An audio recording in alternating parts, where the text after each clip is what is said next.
Oh, hello everyone. Good to see you there. How are you all? Yes, come on in, come on in. I am Professor Netherbrand. Come on in, come on in. In case you haven't already seen, and I think you have from the current state of the chat, I have a special announcement to make, something for everyone, something that I'm sure you're all excited to see. And that is that today, memberships are now open. That's right, memberships are now open as of today, which is wonderful, absolutely wonderful. In case you didn't know, it's something we've been working on for quite a long time. I know some of you have been waiting for it, just plotting, waiting, deliberating for the right moment, but it's finally here. It's finally here. After all of the work and all of the trials and tribulations, we've finally done it, okay? And look at all of you. Thank you all so much for everyone who has already become a member of the Netherbranded. But of course, what can you expect from becoming a member of the Netherbranded? Why, plenty of things. We can do exclusive watch-alongs, we're going to do gaming nights, and even some more cozy stuff. I have some ASMRs planned that I could probably just about get away with on memberships, and of course, I have some really cozy, sweet ideas. So, if you haven't already, consider becoming a member of the Netherbranded for access to the Club Netherbrand VIP rooms, and some special time with me, because I love the idea of a little bit of special time together. Oh, and of course, thank you so much to everyone who already joined pre-stream. You're insane. You're insane. Netherbrandeds for the win. You are my Netherbranded. Look at you all. You're adorable. Of course, there will be a membership video going up as well, announcing it kind of officially on the page, and at the same time as well, I'll be posting about it on Twitter. But for those of you who came to the stream, don't tell the others, but you get it first. You get it first, okay? You and me, we know.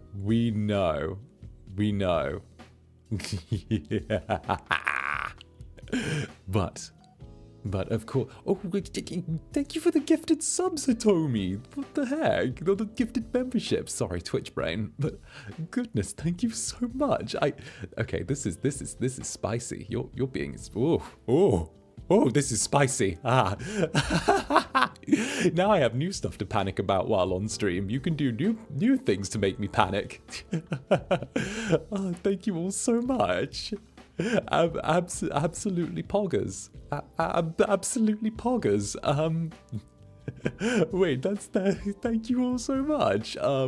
But there's also exclusive emojis as well, little emotes for the chat, which you can see now, and I'm not going to get in trouble for. And Rumozaki, thank you for the gifted memberships. Welcome to the Netherbranded. Welcome all of you to the Netherbranded who are joining. I promise to uphold my Leah, you're my art dealer. Stop doing this. Thank you all so much. Thank you. But there are exclusive emotes which you can see in the chat now. I'm not going to get in trouble for posting them too early again. Oh, I thought I was going to get beaten to death, which was an absolute trip. But also, speaking of, I need to public the membership video very quickly to be like, hello everyone. I do memberships now. All of you are getting to see this live. Here we go. And public and published. Boom. There we are. And here we are, all of you, you and me. Professor Zanny is teaching. Oh goodness. I missed a couple of people gifting memberships. It's moving too fast. Oh my god. No, it's moving too fast. Wait. Leah, thank you for the gifted memberships. Izzy's Baka, thank you for the gifted memberships as well. Thank you so much. You're a hecking sweetie. Also, I love the profile picture, the little rose. Mika, thank you for the 10 gifted memberships. Thank you so much. Just a hecking sweetie. Oh my god. Thank you so much. Thank you all. What is it? Lin Hugh, thank you for the gifted memberships too. It's not even my birthday, guys. It's not even my birthday. Please. I didn't realize the glasses would do this. Fujimuji, thank you for the gifted members. Thank you, thank you. Hey, welcome to the Netherbranded, all of you. Welcome to the Netherbranded. No, but I have so much planned for all of us who join the Netherbranded, who are interested in where things go. I had the new mic should be arriving on Friday or Monday. I'm hoping that it's Friday so I can do stuff. But I was thinking with the new fancy ASMR mic, it's up there. It's a high tier one.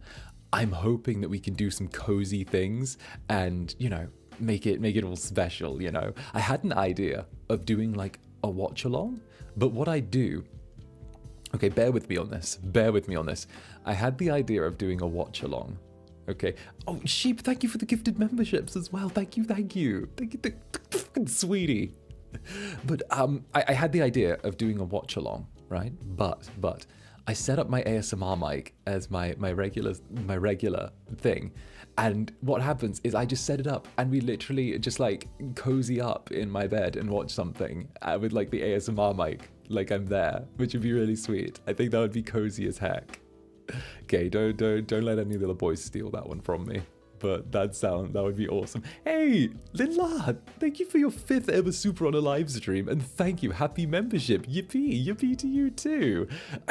Nurgle, thank you for the gifted members. I'm gonna have to learn to not say gifted subs. I've been trained. I've been trained. Yeah. Oh, Kiwi, thank you for the gifted member. Thank you. You're hecking sweetie. Also, we've got the little, in case you haven't seen, we've got the little sleepy sheepy badges, right? The little sleepy sheepy badges that should be appearing on your profiles when you're Netherbranded. That badge, okay, it starts off as this is a really cool thing I designed. It starts off as a sweet, innocent little sheep that you've got there right now.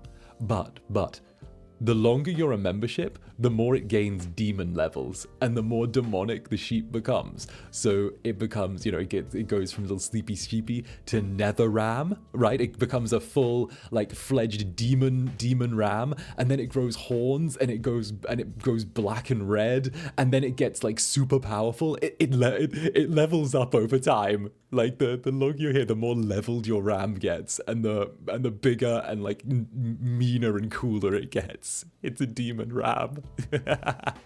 It's a demon ram. Also, I'm seeing so many members. Who did I miss? I just missed someone. Shadow Aisha, thank you for the 5 gifted members. Shadow Aisha added again, absolutely slaying it. Bun, thank you for the 20. Holy heck, thank you, Bun. Thank you. Holy heck, Bun, thank you so much. Bun, thank you so much. Duo, thank you for the gifted membership. And of course, I can't. Hey, Shadow Aisha again. We're like a Super Saiyan sheep. Let's go. Yeah. That's literally it. You become more powerful the longer you're like your members, and by the time you hit like, because it goes all the way up to I think like 2 years, two and a bit years is what I've got. You become like I can't even. But it's a huge. It's awesome. It's awesome. Like the design with the horns and the things, and like it's cute though. Think like demon cute. It's demon cute. It's like the most cutesy demon possible. And yes, that is a commitment that I'm staying here for at least 2 years. You can't get rid of me that easily. Now, everyone.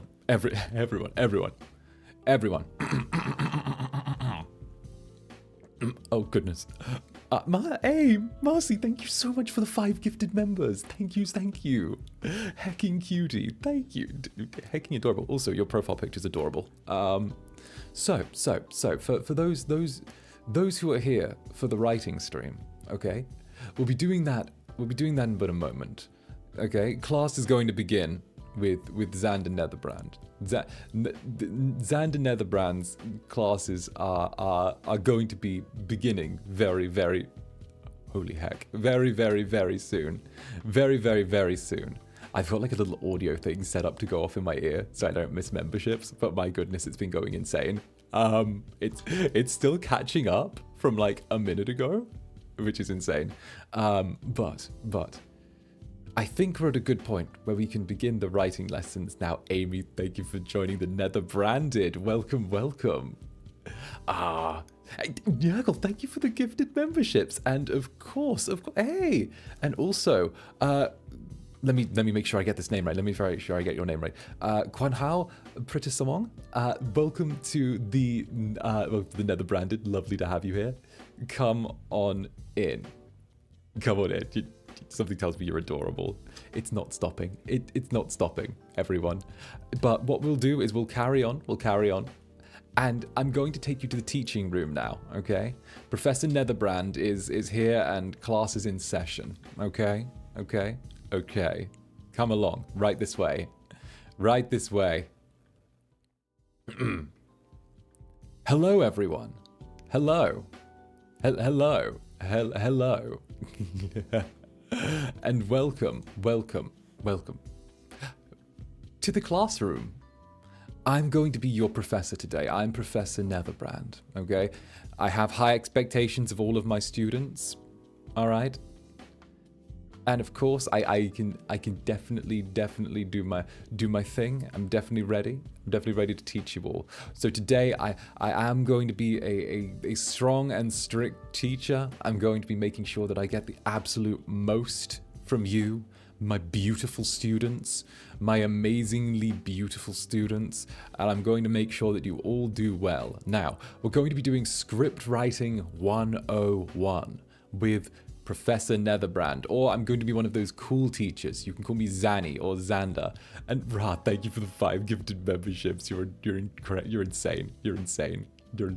Absolutely adorable.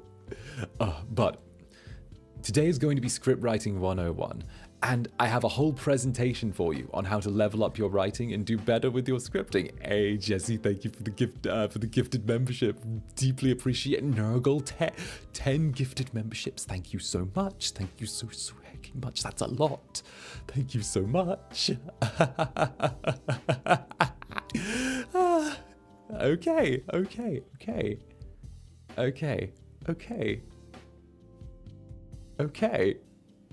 Okay, but with that, today we're going to be getting into a presentation, Script Writing 101 with Professor Netherbrand, and I have some rather interesting things to cover with all of you today. So, whether or not you're a veteran writer or someone who is looking to first explore, there's something for everyone here. So, let's get started. I have a full presentation. Okay, Sensei. Oh, I'm liking that. Sensei Netherbrand. Let's go. Now, who is this for? That's a good question. Today's presentation isn't just for people who are veterans or people who know how to write a lot. So I tackled this from the perspective of having something for everyone. Something for everyone who wants something. Come here, come a little closer, class. So, if you're interested in just getting into writing for the first time or want to learn how to do scripting, then that's good. Whether it's a script for a book, a manuscript, or whether it's a script for a movie or a play, there are fundamental principles within writing that can be applied across all sections of writing itself. So, I figure, why not attack all of this from a more advanced level to a very basic, super starting out, first out the gate, first time ever level. We can turn around and just approach things, okay? Now, if you want to take notes, that's totally fine, and I am scheduling in question breaks during each of these. So I'm trying to do educational content today. Let's go. Also, Idle Boys, welcome to the Netherbranded. Congratulations. Best mistake you'll ever make. Now, hiya, also welcome to the Netherbranded too, with the best mistake ever. Now, it's lovely to see you all here. Now, who is this for? Of course, we're midway through that. Of course, I have a bit of a background in writing, which we'll go into next, which we're going to slide on into. Why the hell should we listen to you? That's probably what you're asking yourself right now. Why the hell should we listen to this guy over here? I mean, look at him. Look at him. Wearing cat ears. I bet he meows if you pet his head just right. The spoiler, he does. No, he doesn't. He woofs. So, with that in mind, okay, why should we listen to you? It's a good question. It's a good question. I'm sure you wouldn't want to take writing advice from someone who doesn't know what they're talking about, right? So what can I say? Well, part of my degree is within writing.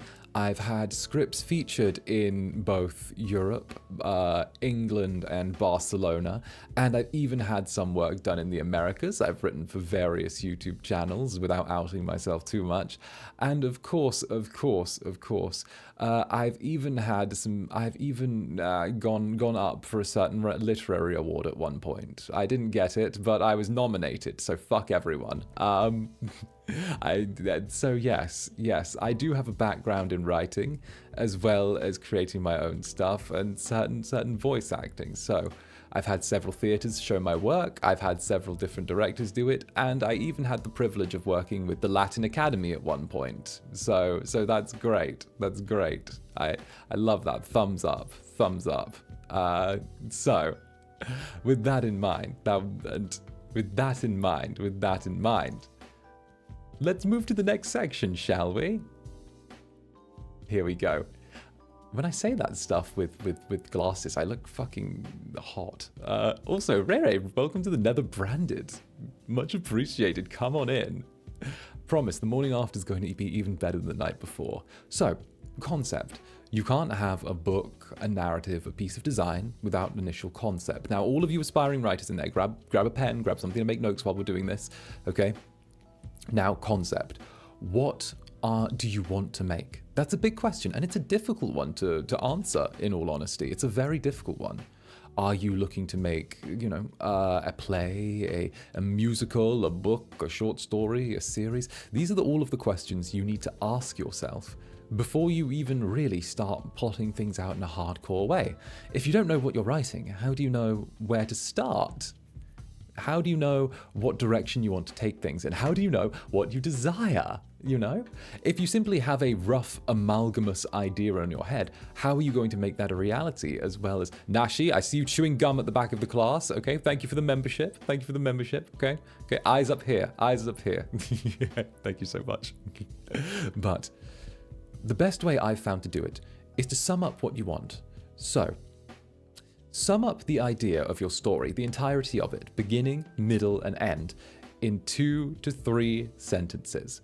2 to 3 sentences. As you can see, just in the middle here, just in the middle of the presentation, sum it up in 2 to 3 sentences in a very simple way. So, decide for yourself what format you're going for. I wish to write a play. What do I wish for it to be about? In 2 to 3 sentences, the journey of 2 friends throughout their life, ending with one of their deaths and the transformation of their relationship.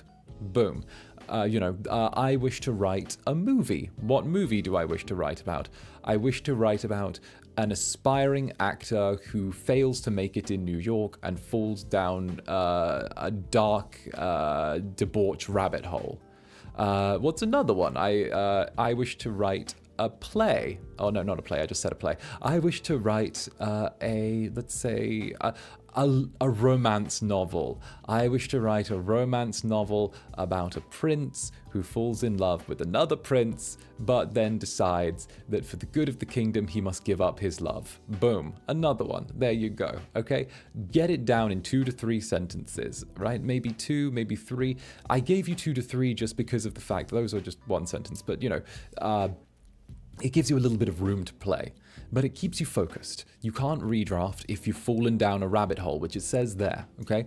Falling down a rabbit hole is the most difficult thing that really any creative can do, because also Joyra, eyes up here, okay? I want you to turn in your homework. Thank you for joining the Netherbranded. Thank you for joining the Netherbranded.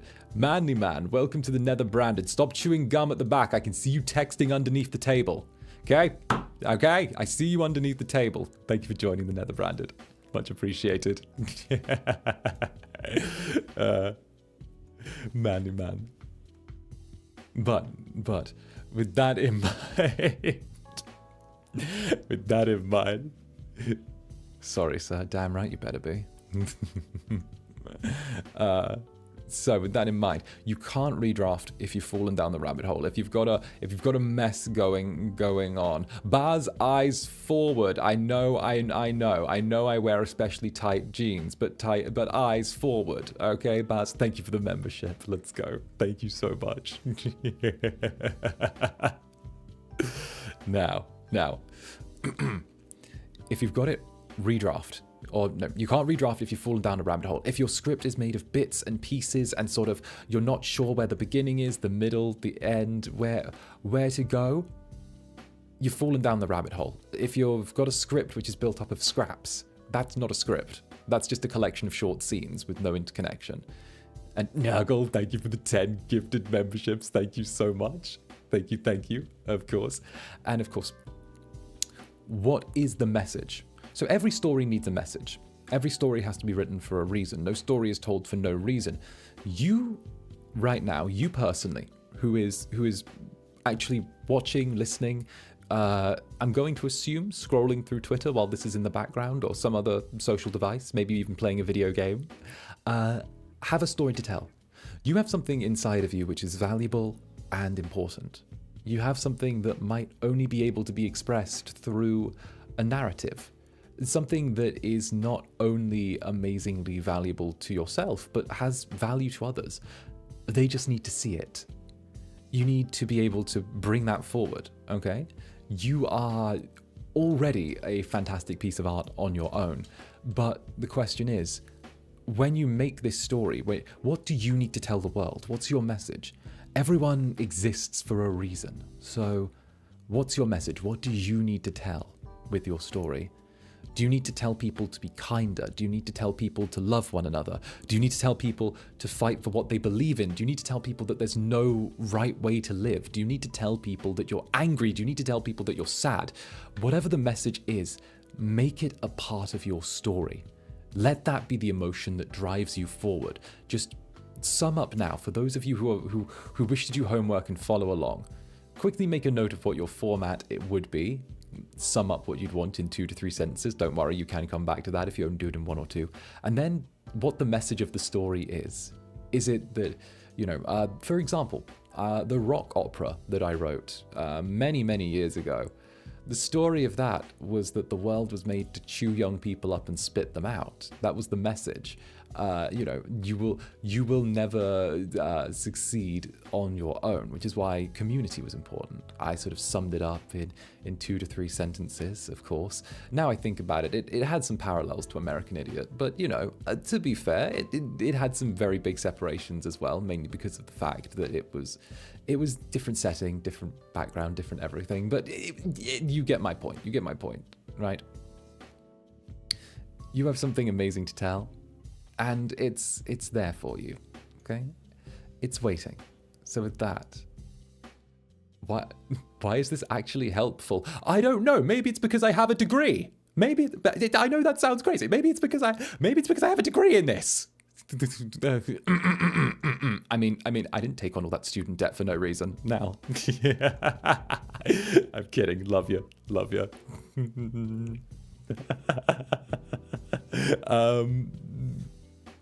All right. All right, next up. How to get started? Well, that's a big question.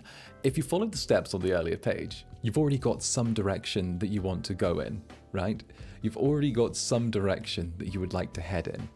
Now, part of it is also going to be just writing, making some notes, sketching out ideas, but if you want to get started in a way that has a little bit more of a format to it, a little bit more of a formula, there are several approaches to that. Now, I was always taught there's no harm in writing. Also, Hazel, stop chewing gum at the back of the class. I can see you texting as well, okay? Which handsome anime man are you texting? Stop it, okay? Welcome to the Netherbranded. Much love. So, 𝓂𝓸𝓾𝓻, I see you. I see you, 𝓂𝓸𝓾𝓻. I see you. I see you. Now, with that in mind, with that in mind, there are several approaches that we can do when it comes to getting started, and obviously there's a certain structure that we can approach. So starting off, we ask ourselves, what does a story need? What does a story need? That's very important. That's very important. Let me shuffle my way out of the whiteboard slightly. Okay, here we go. So, what does a story need? Every story fundamentally needs 3 features, okay? Hey, VTuber Cheege, will there be a test because I'm bad at them? Nope, I'm all coursework, okay? Fuck tests, Pardon my language. However, I don't believe in them. Also, thank you for your first super on a live stream, Teach. And I don't believe in tests. I believe in all coursework. I think that tests are an improper way of gauging students, and I think the pressure of them encourages people to underperform. So with that in mind, Mooney the Spoonie, genuinely, you now have me pondering what the message ended up being in the stuff I wrote, because I thought it'd just be hot. I would dare say something about, I don't know, brotherhood, family, love, triumphing obstacles, something like that. Also, who threw a pen at me? Simmer down, class, simmer down, or I'll have to start pulling out disciplinaries.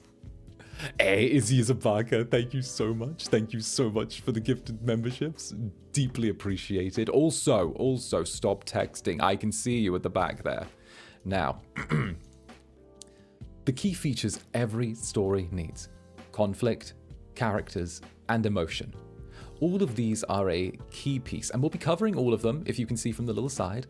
We'll also be covering language and word choices, as well as making sure, there we go, as well as showing off how to know your characters and in turn know your audience, because the audience you have in mind will determine the style that you write, and the style you have in mind will also determine your audience. Think of it as a very interesting self-fulfilling prophecy. Okay, and we'll be covering all of these as well as stopping for questions partway through. Don't you worry your pretty little heads about it, okay? Professor Netherbrand has you with this, all right? Now, next up, we have another piece of this presentation, which is creating narrative structure. This is an example narrative structure that I've made.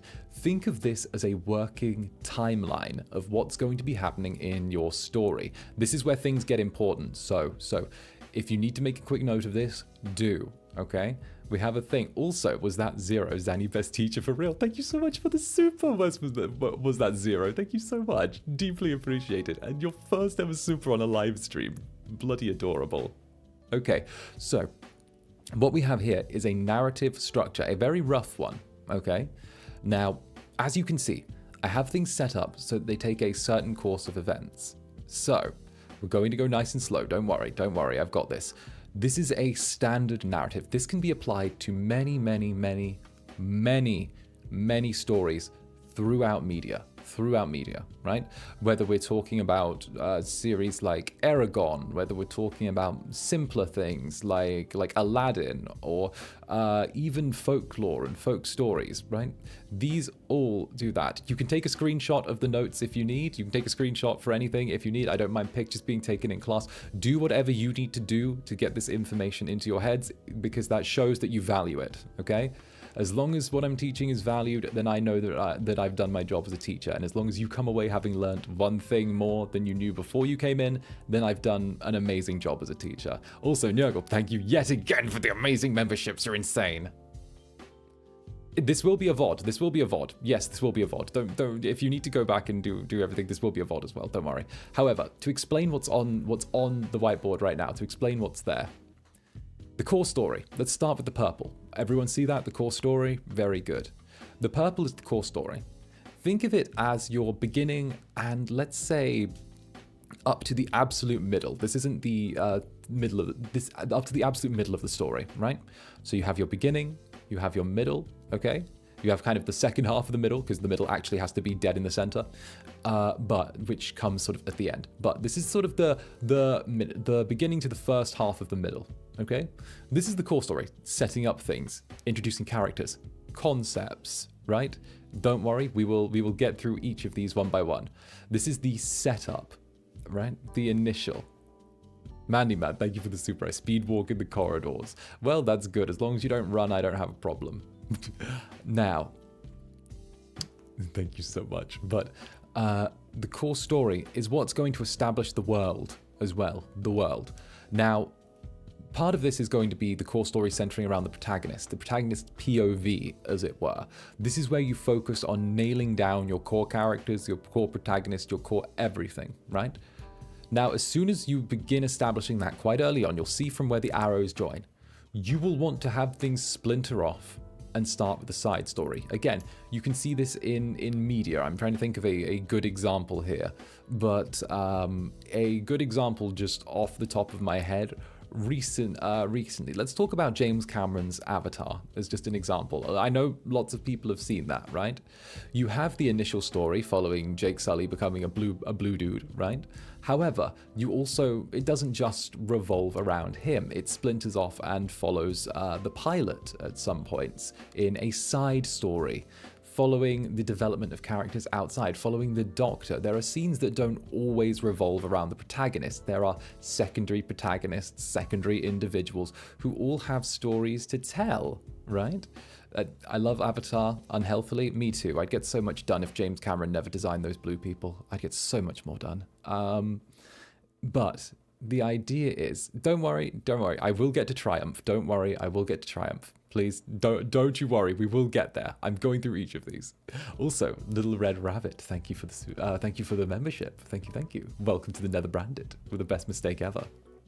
But this gives personality to the world, individuals around them, and it allows a certain level of autonomy to these side characters. At the same time, using, let's say, Avatar as the example, right? We also get the antagonist POV. Avatar, The Last Airbender can also work. That can also work. So again, with the core story, we don't just get Aang's POV throughout the entirety of it. We get, or the core cast POV. There are often breakaways. For example, right? I'm going to use Zuko as the example, although Zuko would fit as the antagonist in that example, because of he becomes a protagonist later on. We're going to use him as side story instead. So Zuko, we don't always just follow Aang. We get pieces from Zuko, right? And we go from there into this side story. Now, this can also work for different varieties of scripts. For example, mysteries. When you follow individuals who are suspects, Knives Out is a good example as well. I saw someone suggesting in the class right now. Knives Out is a good example where it does follow a single POV, but also it creates each of these individuals in the sort of mystery characters as side stories. So think of mysteries as you simply take the side stories and the antagonist POVs, so the side POVs, the other characters, and you simply shuffle the deck. You never know which one's the antagonist POV in a mystery. You just have to keep the mystery of it alive. Think of it as shuffling the deck, as it were. That's what I'm going to say there. Right? It's very Shyamalan. It's very, very M. Night Shyamalan, right? But think of it as shuffling the deck and playing Town of Salem or One Night Ultimate Werewolf, except with all your characters. But to refocus, from here we have the antagonist POV. So the bad guy. We need to see what the bad guy is doing in order to dislike him. If he only ever makes appearances when the core story or when the protagonist moves forward, then it doesn't work. Now, we're going past the midway point. Professor, are side plots necessary? Is it more for fluff or plot development? And what becomes too big that challenges the core story? Great question. I will actually answer that now. I was going to save it for a little question section coming up. However, I will tackle that now. So side plots usually can be necessary in sort of change POVs, but this is usually on a larger narrative scale. For example, if you're looking for different developments or looking to kind of focus in on this wider world, then side plots are a needed thing.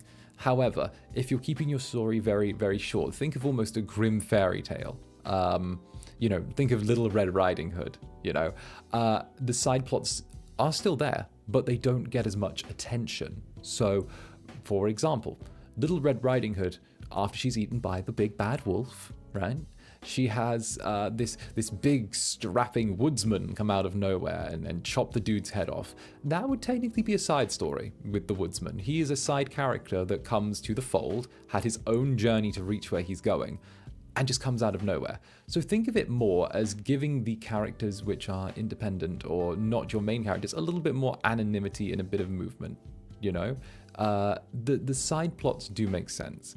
Now, the next part I'm going to move into is this white bit here, the white bit in the middle. Antagonist makes major triumph. So, an antagonist that never, ever, ever succeeds is not a threatening antagonist. The antagonist needs to succeed at some point in a major way. Your hero needs to get fucked over. They need to get beaten by the antagonist at least once, okay? Something needs to happen. If an antagonist is not threatening, then why are they in the story? They serve no purpose. What purpose do they have? No, it's 𝓂𝓸𝓾𝓻, I tell you. 𝓂𝓂𝓾𝓻. Now, with that in mind, okay? With that in mind, make your antagonist threatening. There's a whole page we're coming to about that, but he or she needs to make a major triumph, right? We'll get into the specifics of antagonists' behavior very, very soon, but make them threatening, make them something that stands against the hero, and make them get a big win at some point. They need a big win to show everyone that they're serious, okay? Now, after the antagonist gets their big win in a standard narrative structure, usually that's when the actions of the side story come into play and affect the main plot. Aisha, I see you back there. Stop texting. Thank you for the gifted membership. But that's when the side stories usually come into play and start affecting things. For example, that major triumph is usually nullified or maybe even made slightly less crushing to the heroes because of the actions of these side story plots. For example, Aang taking the L to the Fire Lord was slightly nullified, or him losing out on friends or making major losses is nullified by Zuko joining the team. 𝓂𝓸𝓾 destroying the entirety of the Na'vi village is somewhat nullified by the pilot, whose name I forget, and a bunch of the researchers and humans joining up with the Na'vi. There's an entire side of things where these side stories then come to fruition and help the core plot. They accentuate it. Think of it as going out without any accessories. You've got the core plot, you've got a nice pair of jeans, you've got a decent, band tee on, but what really makes it pop is when you get some bracelets, some rings, and a nice choker. Okay? That's what really matters. Okay? But, of course, if you want, you can have a happy ending. I've written a happy ending there, as this is as I said at the beginning, this is a very basic, very simple, very, very, very stripped down narrative structure. This doesn't have to be the one you use. This is just one that appears most commonly in literature and writing, okay? This is the most common and this is like the most common version. So if this isn't the version you want to ascribe to, that's more than fine. But I would say try and start with the basics. It's used because of the fact that it's really difficult to screw this one up. I mean, between you and me, like the Hollywood writers and all those people, they're not that good, okay?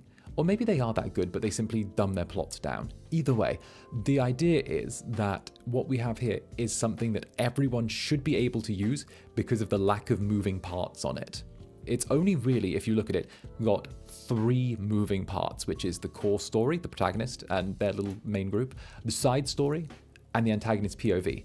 Everything revolves around these 3 who are kind of interlinked. So when it's stripped down and you're simply writing, the movement and the characters and the strength of those characters should take you from there. Also, Nurgle, I see you. Thank you for the 10 gifted memberships. You are there. The sheep cult is huge. The Netherbranded grows. The Netherbranded grows. But next up, conflict. Conflict. The core of every good plot is conflict. All right? Do you see this here? Conflict. Now, conflict is a key part of every single plot. There is no story without conflict. Now, this isn't necessarily the hero's journey. Everything, every story ever has conflict in. Literally every story ever, okay? Every single one, right? Now, the conflict it can be huge. It can be between 2 characters. It can be between characters and the world. Look at Rent, for example, right? The conflict isn't necessarily between characters all the time. It's between the characters and the world because they're trying to survive. It's a difficult and inhospitable world they live in. It's called New York. It's a hellscape. And and at the same time, we could turn around and use other examples. it's again, Avatar. It's the idea that pretty much there are always a handful of columns, a handful of pillars, a handful of whatever that you can draw from in order to create conflict. And I would actually say, if you're interested in actually trying a little experiment here, trying something, feel free. I actually did this for you. I put in some optional homework, if you care, which is simply that, choose one thing from each side of this list, okay? Also, Manly Man, thank you for the gifted membership. And also, I see you, okay? You're not looking at your textbook, you're looking at a magazine full of anime boys. Stop it. Then I'm kidding, you're great. Now, choose one thing from either side of this divide, okay? Whether you're looking on the left or the right, and just quickly make a note in your mind about how those two things could be brought into conflict, okay? Whether it's between two characters or between one thing or another. These are pretty much story sparks. So, ideology, greed, ambition, desire, love that we have on the left versus survival, hatred, anger, revenge, pride that we have on the right.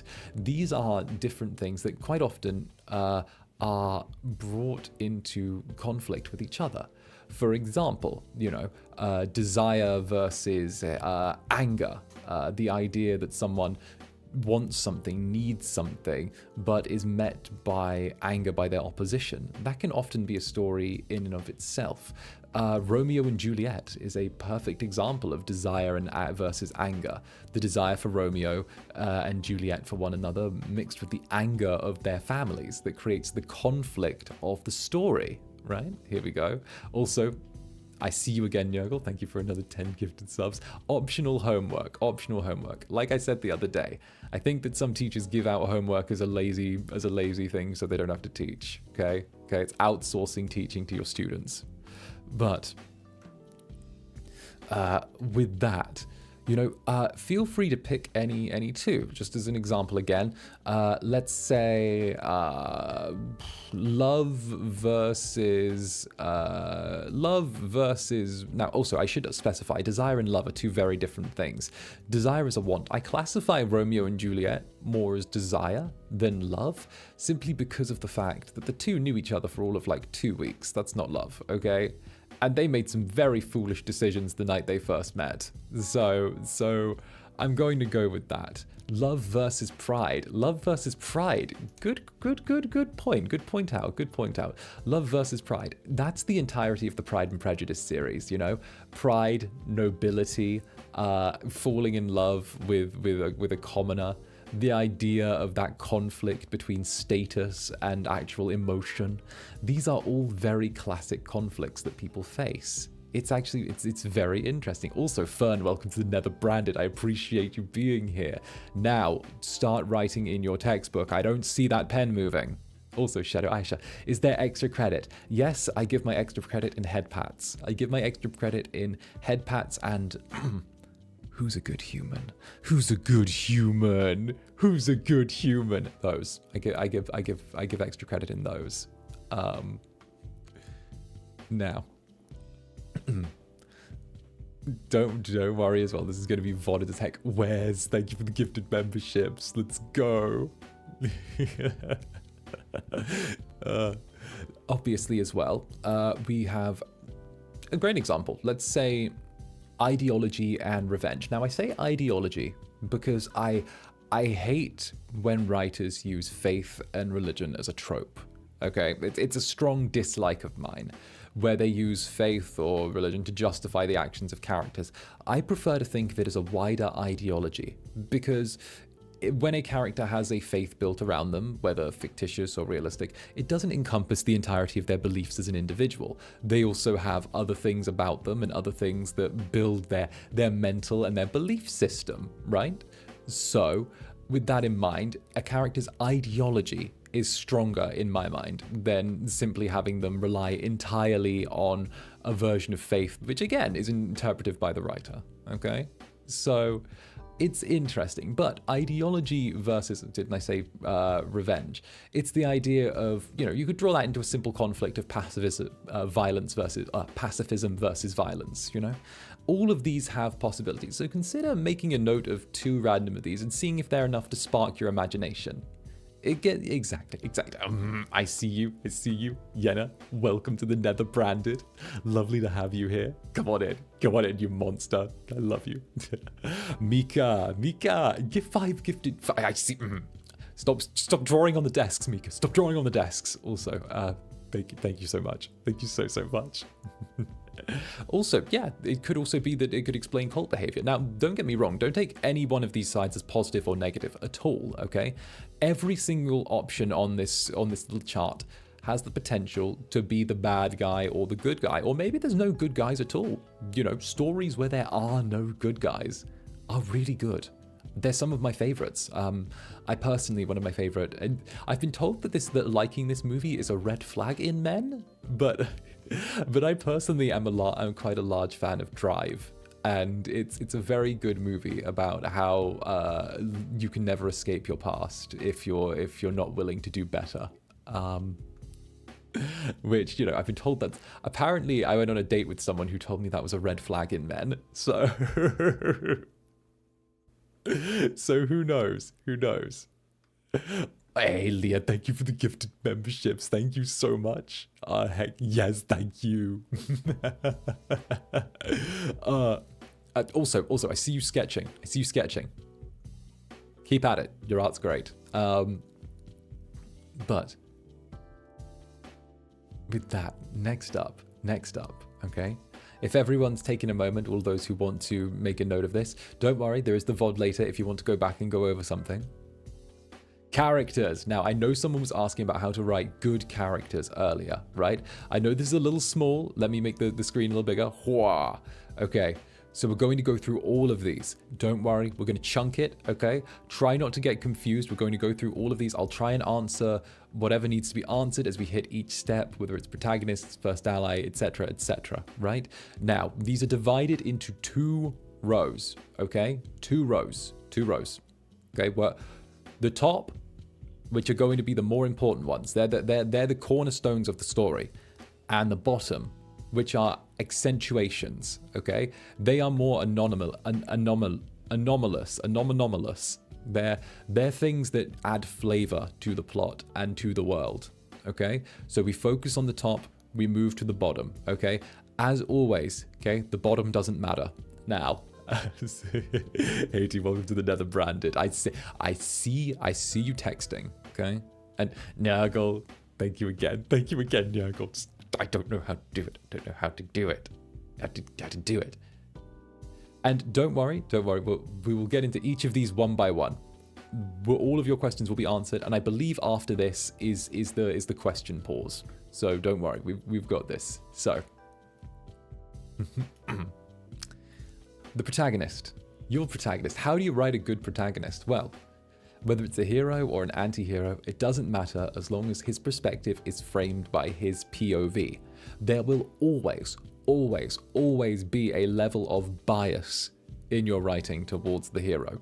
Doesn't matter whether you mean to or whether you don't mean to. If you're telling a story from a hero's perspective or a lead character's perspective, they're always going to view themselves either as the hero or the protagonist, okay? Now let's make the separation here. A hero and a protagonist are 2 very different things, okay?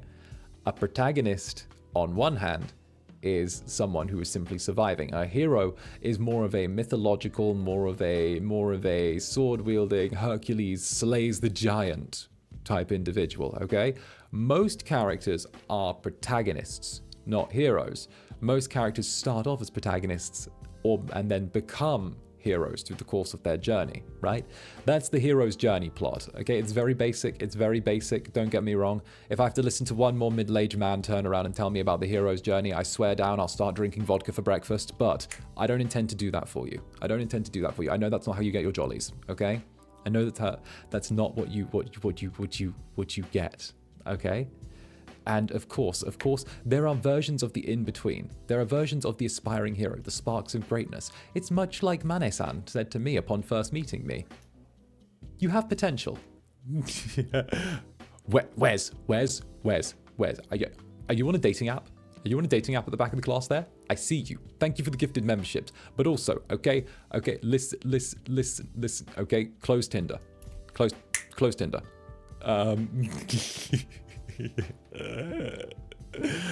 Right.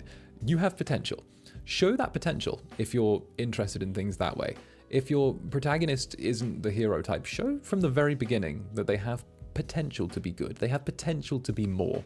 They have potential to do something well. They have the potential to do something. Whether it's at the very beginning of the Percy Jackson stories, here's a good example here, very beginning of the Percy Jackson and the Lightning Thief story, where even though he's a bit of a, he's whatever, okay, you're shown from the very beginning he has the potential to be a hero. Why? He has that little scene where he's underwater in the pool for 8 minutes and, no human can breathe for that long. He's able to translate the Greek even though he's dyslexic as heck, There are these little sparks of kind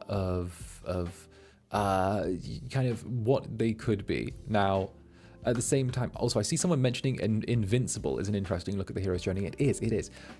It's more, modern media is moving more towards a remix of the hero's journey. And there's a very strong, I want to say anti-Hollywood feeling coming up in, I would say, the writing of the past 3 years, which I really like. Because it's a lot of the classic fluff and predictable narratives are being stripped away and focusing more on characters that actually behave like humans, which is insane, right? I mean, look, I would dare say, look at a movie from 10 years ago, 20 years ago, and see how the characters act compared to a film released in the last sort of 3-4 years.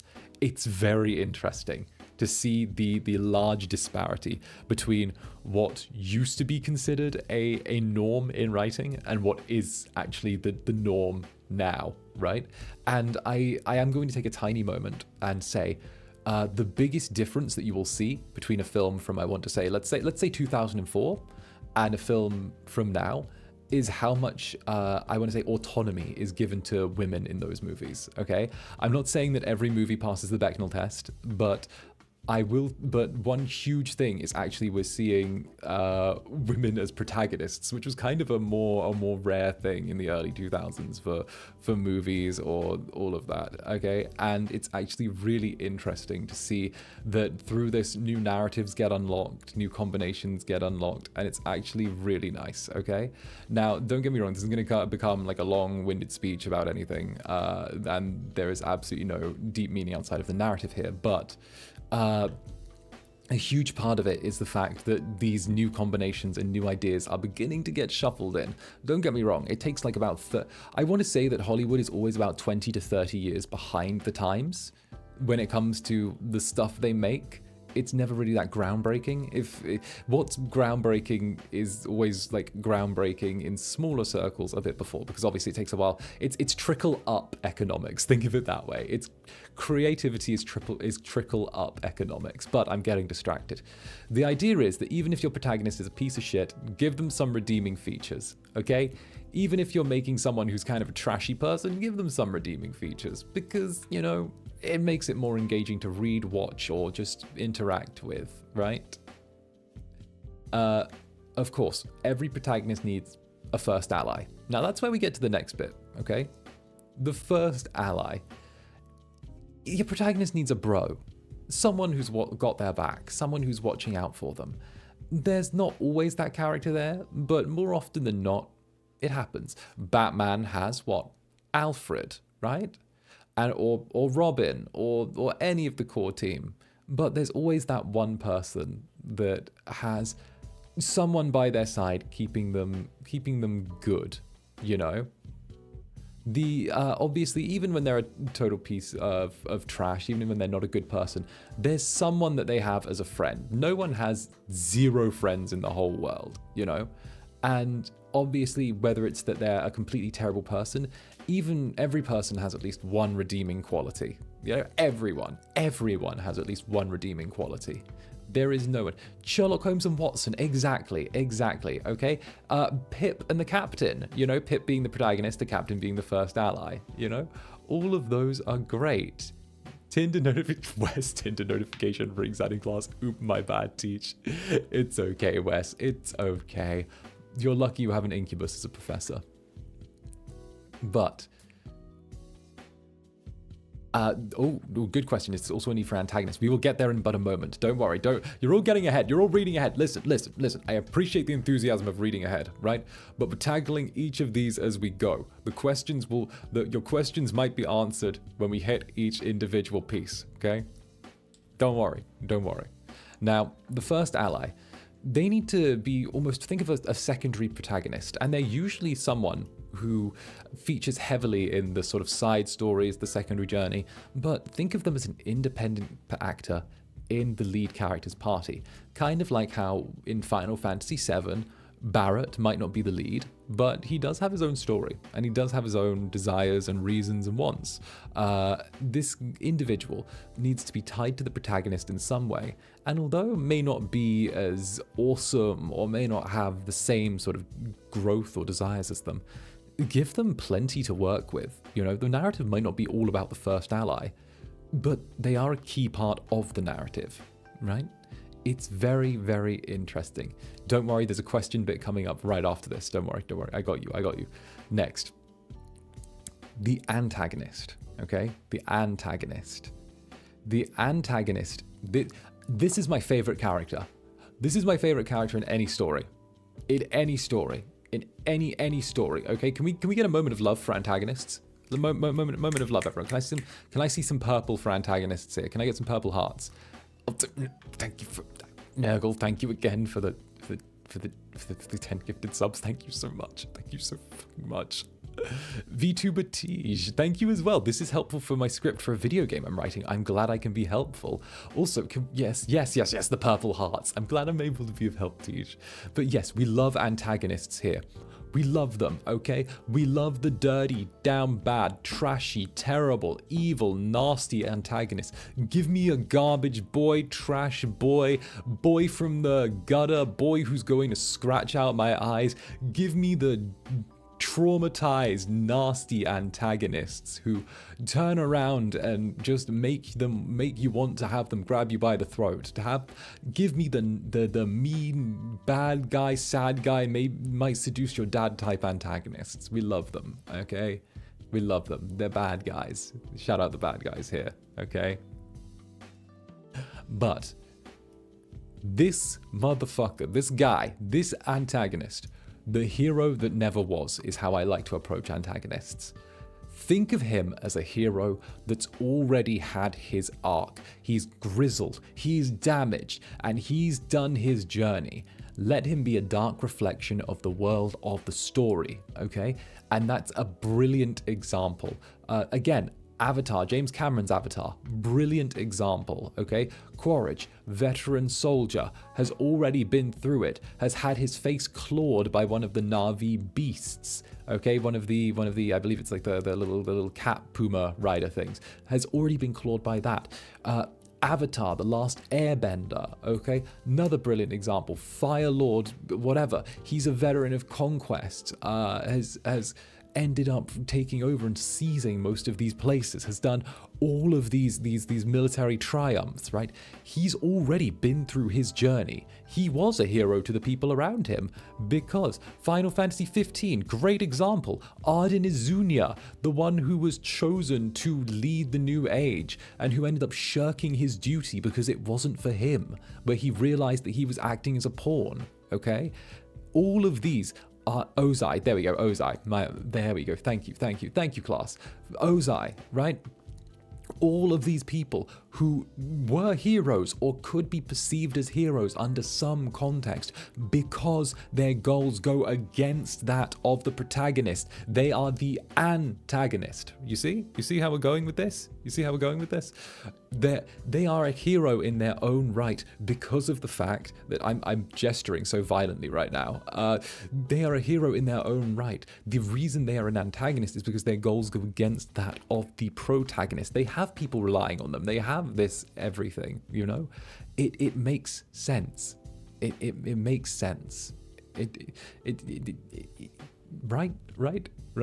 Which is why, you know, the antagonist, although they are darker, although they are more grizzled, although they are a little bit fucked up inside. I'm using some language now. Oh well. I'm running with it. But because of all of these reasons, okay, they make a great example. Okay. Even Regina George from Mean Girls, she's been at the school a while. She's experienced the negative social implications. She's done all of the things that she needed to do. She has her clique. She's seen as someone with status, with power. She's completed her journey as a mean girl, right? Now, the language adds to the lecture. You see how even on something like Mean Girls, this still holds true, where the antagonist is the hero that never was, right? There we go. And of course, as such with the antagonist, there needs to be a secondary antagonist. Think of the secondary antagonist as the reflection of the first ally, okay? Again, Avatar: The Last Airbender, great example for you. The relationship between Aang and Sokka, as well as Katara, is a great reflection of the relationship between Ozai and Zuko, okay? Zuko might be Ozai's son, however, he's the secondary antagonist. You know, he's used as not a henchman, but more of a hench leader for this, whereas Aang makes use of his friends in a certain way and manages to position them and do what's necessary and sort of protect them, you know, his goal being to protect. The antagonist uses his ally, his secondary antagonist, as a soldier. Now, you can change the relationship and make it different or something. You can have the antagonist be protective of the secondary antagonist, which is beautiful. A dolphin emoji. So what you're saying is that you loved Shadowbringers. Listen, don't out my FF ways.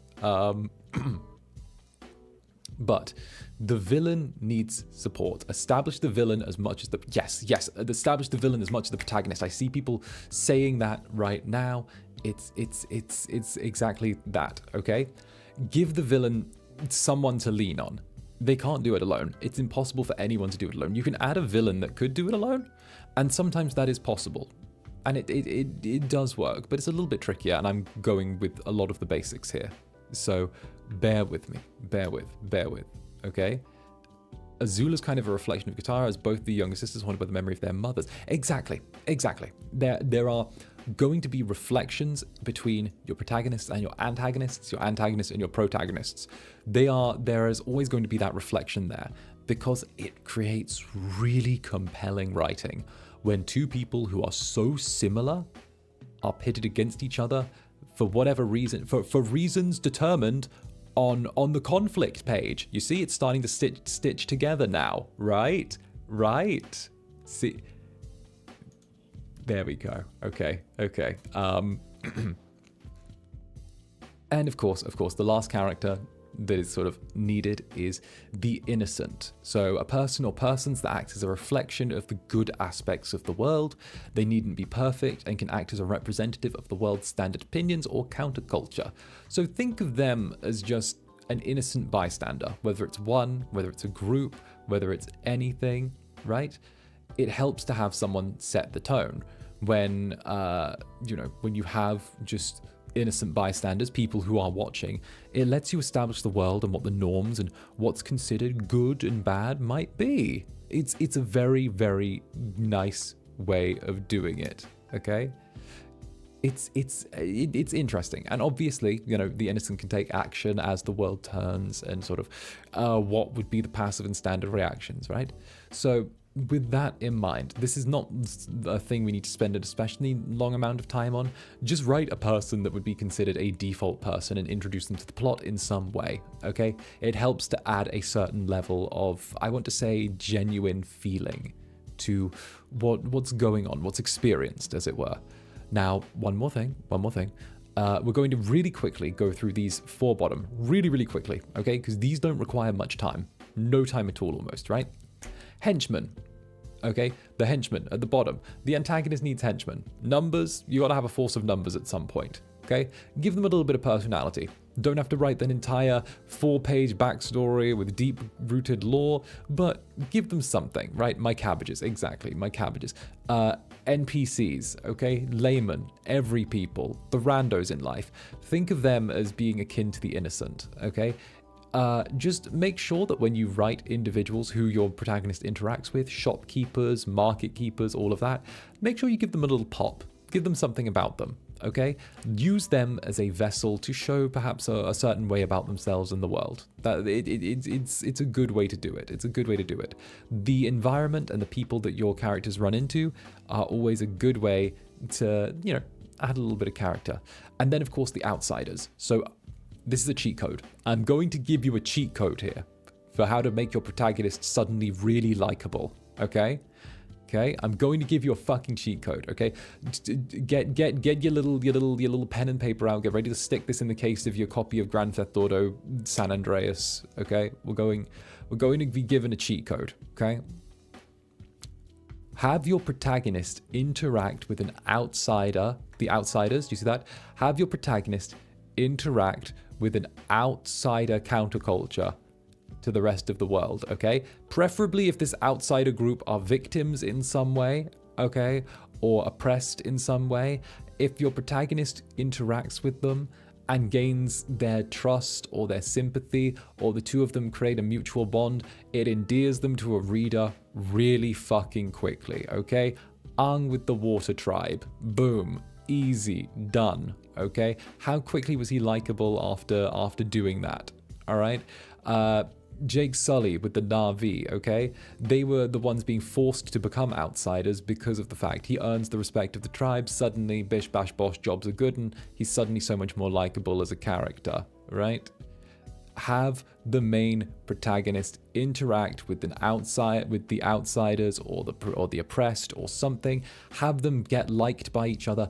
It endears them to your audience insanely quickly. Why? Because the outsiders trigger feelings of sympathy within a reader. Those feelings of sympathy, once they're protected, they're defended, they're treated like the people that, you know, they deserve to be by the protagonist. Suddenly it's, oh, well, this is a decent person. Suddenly we're attached, okay? This is a cheat code for getting people attached to your protagonist. It's a cheat code. Use it, okay? Use it. You don't have to, but use it, right? Now. Hey, Lily Yuki, that one Aero Ace writer. Welcome. Thank you for joining the Netherbrand. Also, Wes, thank you for the 5 gifted subs. Much appreciated. Subs, I said a Twitch thing. Members.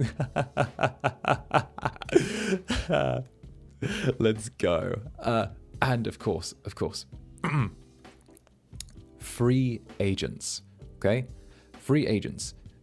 Oh, Tilted Lemon, welcome to the Netherbranded. Free agents. Let others have a stake in the game. Let there be mercenaries. Let there be assassins. Let there be characters that don't have a side. Let there be characters that are on their own side, okay? Again, Last Avatar. I don't know why I keep referencing the Avatar, but it's a good plot, and it uses a lot of these devices, I guess. And most people have seen it. Jet. Oh, I think it was Jet. There are people who, you know, there's the little mercenary dude who does whatever. And yes, it works. It works. He kind of slayed, but have them not be loyal to anyone. Have them do whatever. Oh, one second.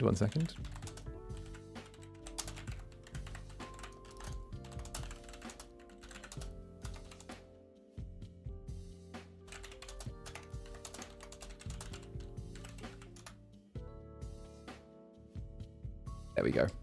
Okay, but sorry, a moment of typing ASMR was needed for the next bit. But have free agents turn around. Yes, teacher, no texting. Okay, I've been very bad. But have free agents have a stake in the plot. Have people who aren't involved in the conflict with the antagonist and protagonist, but see there's something to gain by interacting with either as a way to, again, give an outside perspective, and also introduce new characters to join either the antagonist or protagonist's coterie, good word, team for those who need a different version of that word. But it's a good way to introduce others. Mercenaries make for brilliant potential friends and enemies. Now, we're having a questions break, okay? We're having a questions break. Who's that sexy beast? Who's that sexy beast? Look at him. Look at that sexy beast. So we're now going to take a quick break to cover any questions you might have, okay? We're halfway through the presentation. Okay, we're halfway through. Any questions, all right? We're going to go through. And for those just joining now, we're learning about how to write a kick-ass script and level up your writing, whether that's a manuscript for a book, a TV show, or whatever. I have a strong background in all of the above, and I figured I would share my knowledge and do an educational stream, which is wonderful, wonderful. So we're having a little questions break. If you want to turn around and do your thing, go for it. Where does Deadpool stand in here, Professor? Deadpool would probably be a protagonist. I would dare say that he is a protagonist with sparks of heroism in him. I would say if we're talking about the movie version, that is. The movie version is very interesting. Which is okay. You know, the movie version is there.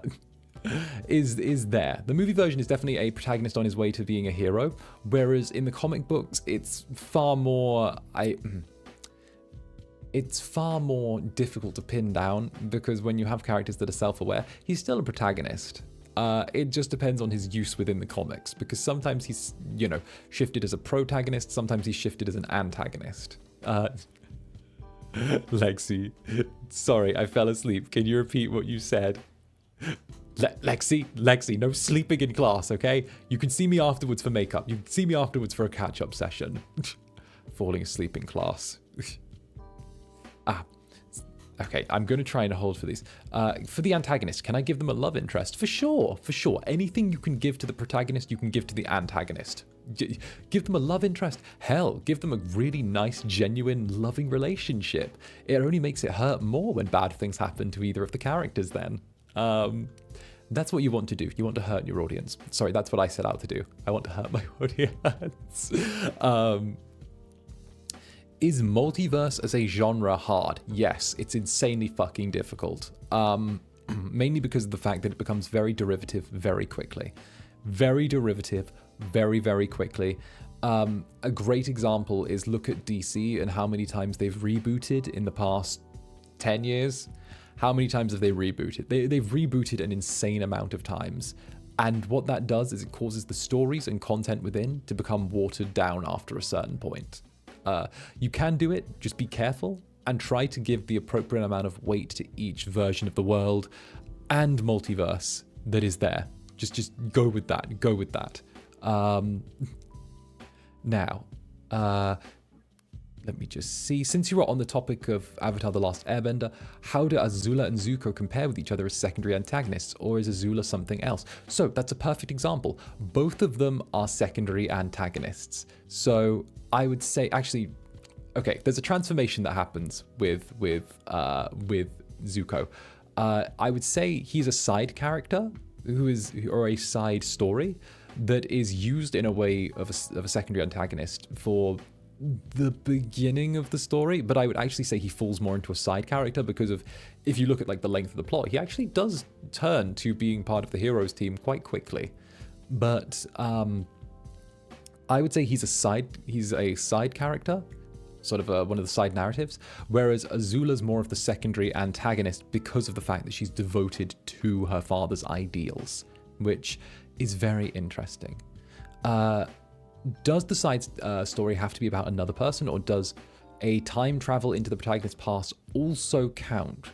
And like looking back at their past and why they're in this conflict, I would say side stories can be in the past, but they should heavily feature characters that aren't the protagonist making appearances. Even if it's still from the protagonist's POV, have heavy appearances from others. It's going to be a little bit tricky just because of the fact that it does help to have another character or two or three add a little bit more depth and I would say autonomy to the world. But no, you can do that. Just keep in mind that if it becomes all from the protagonist's POV constantly, it becomes a little long. It has the capacity, I should say, to become a little long-winded. You know? So be careful. As with all writing, be careful. Supers. Sensei, it's my birthday. Can I get a birthday head pat? Oh, Queen, of course you can. Who's a good human? Pat. Who's a good human? Also, thank you for the first ever super. Who's a good human? You are. And of course, Nana Spectrum. Where would anti-heroes be lined up? I would say put them as protagonists. Anti-heroes are very strong protagonists. When you're telling because, you know, look at Naruto. Naruto's a terrible... can be a terrible example at times, but I'm going to say that for protagonist nature, Naruto is not the only protagonist of Naruto. Sasuke is just as much the protagonist of Naruto as Naruto is, because of how much focus is on him. You know, it's a dual narrative with those. So yes, they are kind of inherently protagonists. Anti-heroes kind of tend to be inherently protagonists or have protagonistic tendencies. Oh. Any differences in format of writing, game, movie, play, etc. Thank you for being better than my writing teacher. Thank you so much. I never even got a teaching qualification. Let's go. So there are differences in writing formats for games, movies, and plays. Games, you don't have to be as exact with what you're writing because of the fact that you have to consider the core gameplay loop, and the core gameplay loop has to take precedence over the plot or certain narrative things at some point. Movies, when you're writing a movie, you have to be written in the style of a screenplay, so there are certain stage directions that have to be written in, although you don't have to use things like alliteration or descriptors or scene descriptions as much. You are able to turn around in a movie script, as I've done before, and just gone, this takes place in a cafe, scene, cafe, busy people, something around, done. And you don't have to say, there's none of the writing of a novel where it is, Zander's hand reached for the coffee cup in front of him. A slight tremble ran through him, or ran through his fingers. What was ahead? He was unsure. All he knew was that he needed to finish this class. Else, there would be nothing left. There's none of that. But that's definitely a stylistic choice. And of course, plays similar, very similar actually to movie scripts, because of the fact they include a heavy amount of direction, scene direction, moves to this person dies, this person moves. So it's less descriptors, far less descriptors. And of course, Professor, do anti-heroes count as free agents and antagonists? Depending on the story, it can technically evolve into that if there's time to build on them. Nah, you've answered your own question. You've answered your own question. Anti-heroes can be used, any sort of character design, any trope can be used in any position on this board, okay?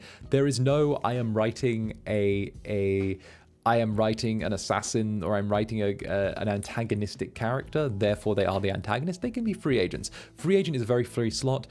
Do not box yourself in with what you're doing. Do not think that because a character acts like a certain way, they have to fit a certain mold. Do whatever you need to. Do your thing. Do your thing. Enjoy. Oh, Berry, thank you for the 5 gifted members. Thank you, Berry. Thank you so much. Blessed.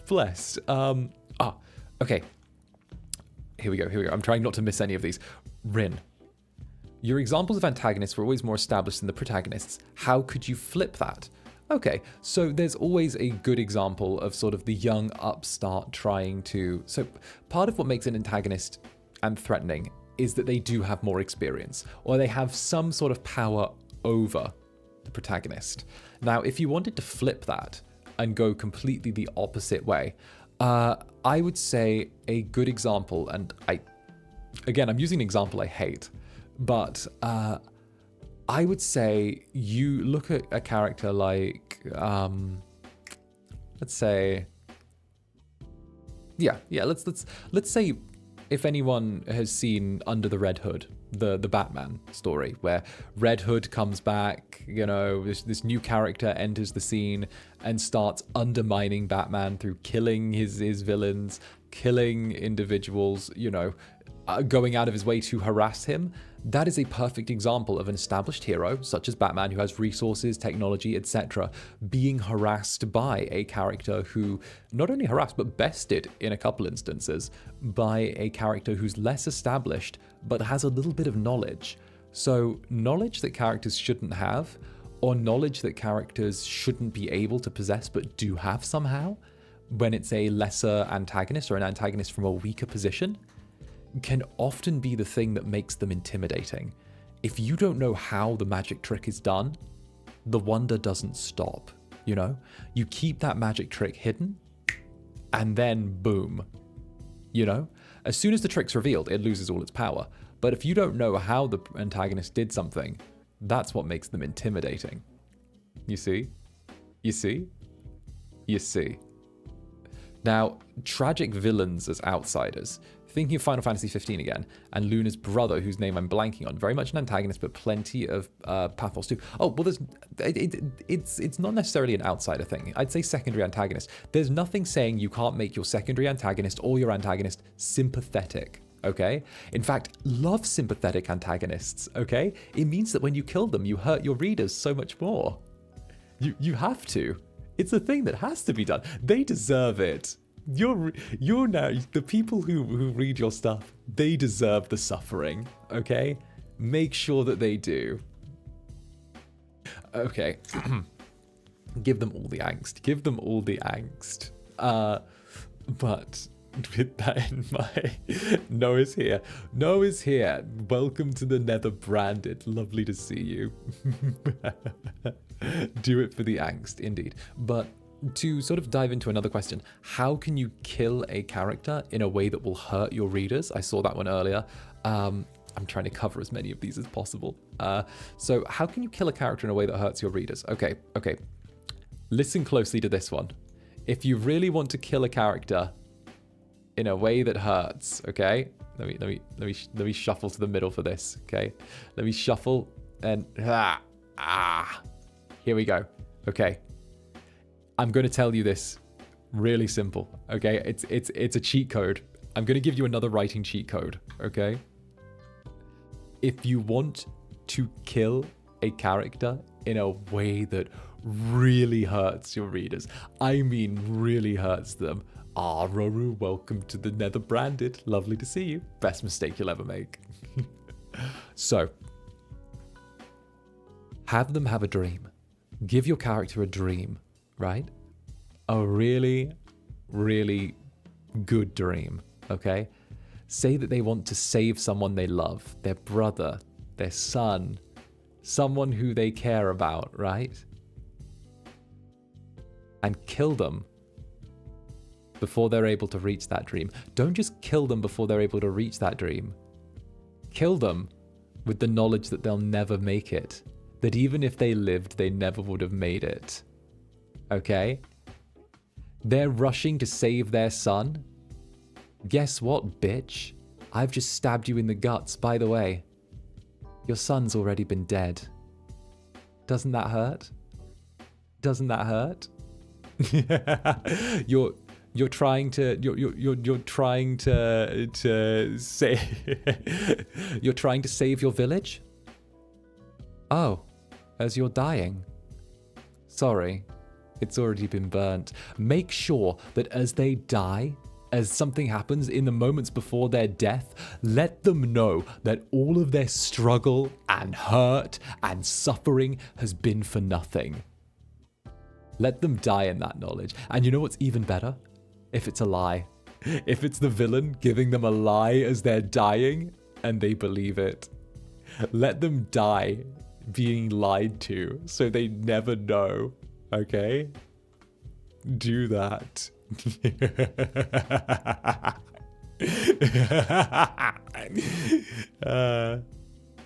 Have them do that. Okay? Because, you know, sometimes death is a release. Sometimes death is a freedom for a character. okay? Sometimes existing is more of a suffering. So if you give them such a strong reason to live, to keep fighting, and then just tear that success away from them, it's good. You know, bonus points as well if you do the classic trope of giving a character happiness and then immediately killing them. You know, it's a horrible trope and I hate it, but it's a good way. You know, have them win the battle, have them finally get to settle down with their wife and 2.5 kids, and then kill them. And then kill them. Or even better, make it sudden. Have the character barely, you know, have the character start their journey, start doing really well, begin to take the first big steps to accomplishing their goals, and then just kill them out of nowhere. Kill them out of nowhere. So that way, the world is just shown to be brutal and uncaring. Do that.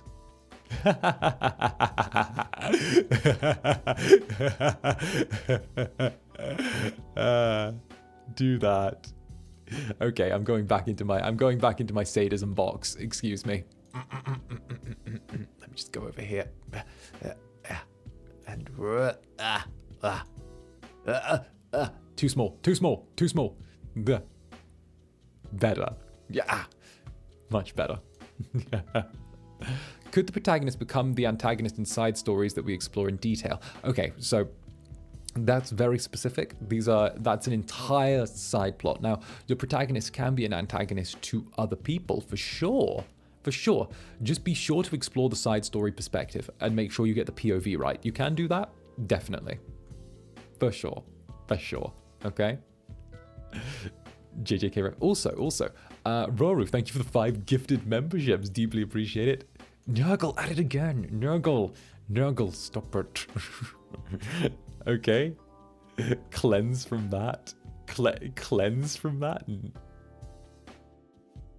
Listen, it's good. Let me just make sure I haven't missed any more. So a lot of your questions, don't worry about them. They're very specific in example and narrative. So killing can be, oh, here we go. Can killing be considered cheap though? What's another alternative? Oh, great alternative is permanently put them out of action. Take their magic away. Hell, take their magic away. Take their reason to continue fighting. My favorite thing to do is to just rob them of the will to live and keep going in the first place. It's really good. If they've been fighting for, another example, if they've been fighting to save their son the whole time, son's gone. Guy that killed your son, he died out of completely separate circumstances. You've been robbed of your chance for revenge and also to be a hero. There you go. Just take away their reasons to fight and keep on living and give them something miserable instead. Oh, Mooney. Or conversely, they give their life to achieve their big dream. They'll never be able to save success, but they did it, and it's the bittersweetness. Exactly. Stuff like that. You guys get what's going on. Take one of their wings away. Oh, power just went out, so I'm going to hide it from the monsters under the bed. Okay. Hide under the desk. It's all good. Do your thing. Sometimes taking away defining characteristics is worse than killing them. Exactly. There are many fates worse than death. And don't hesitate to use them.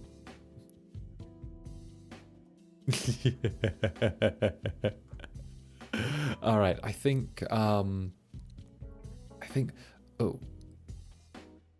Okay, so you could definitely write a protagonist and antagonist trying to reach the same end goal while being in conflict along the way. Definitely.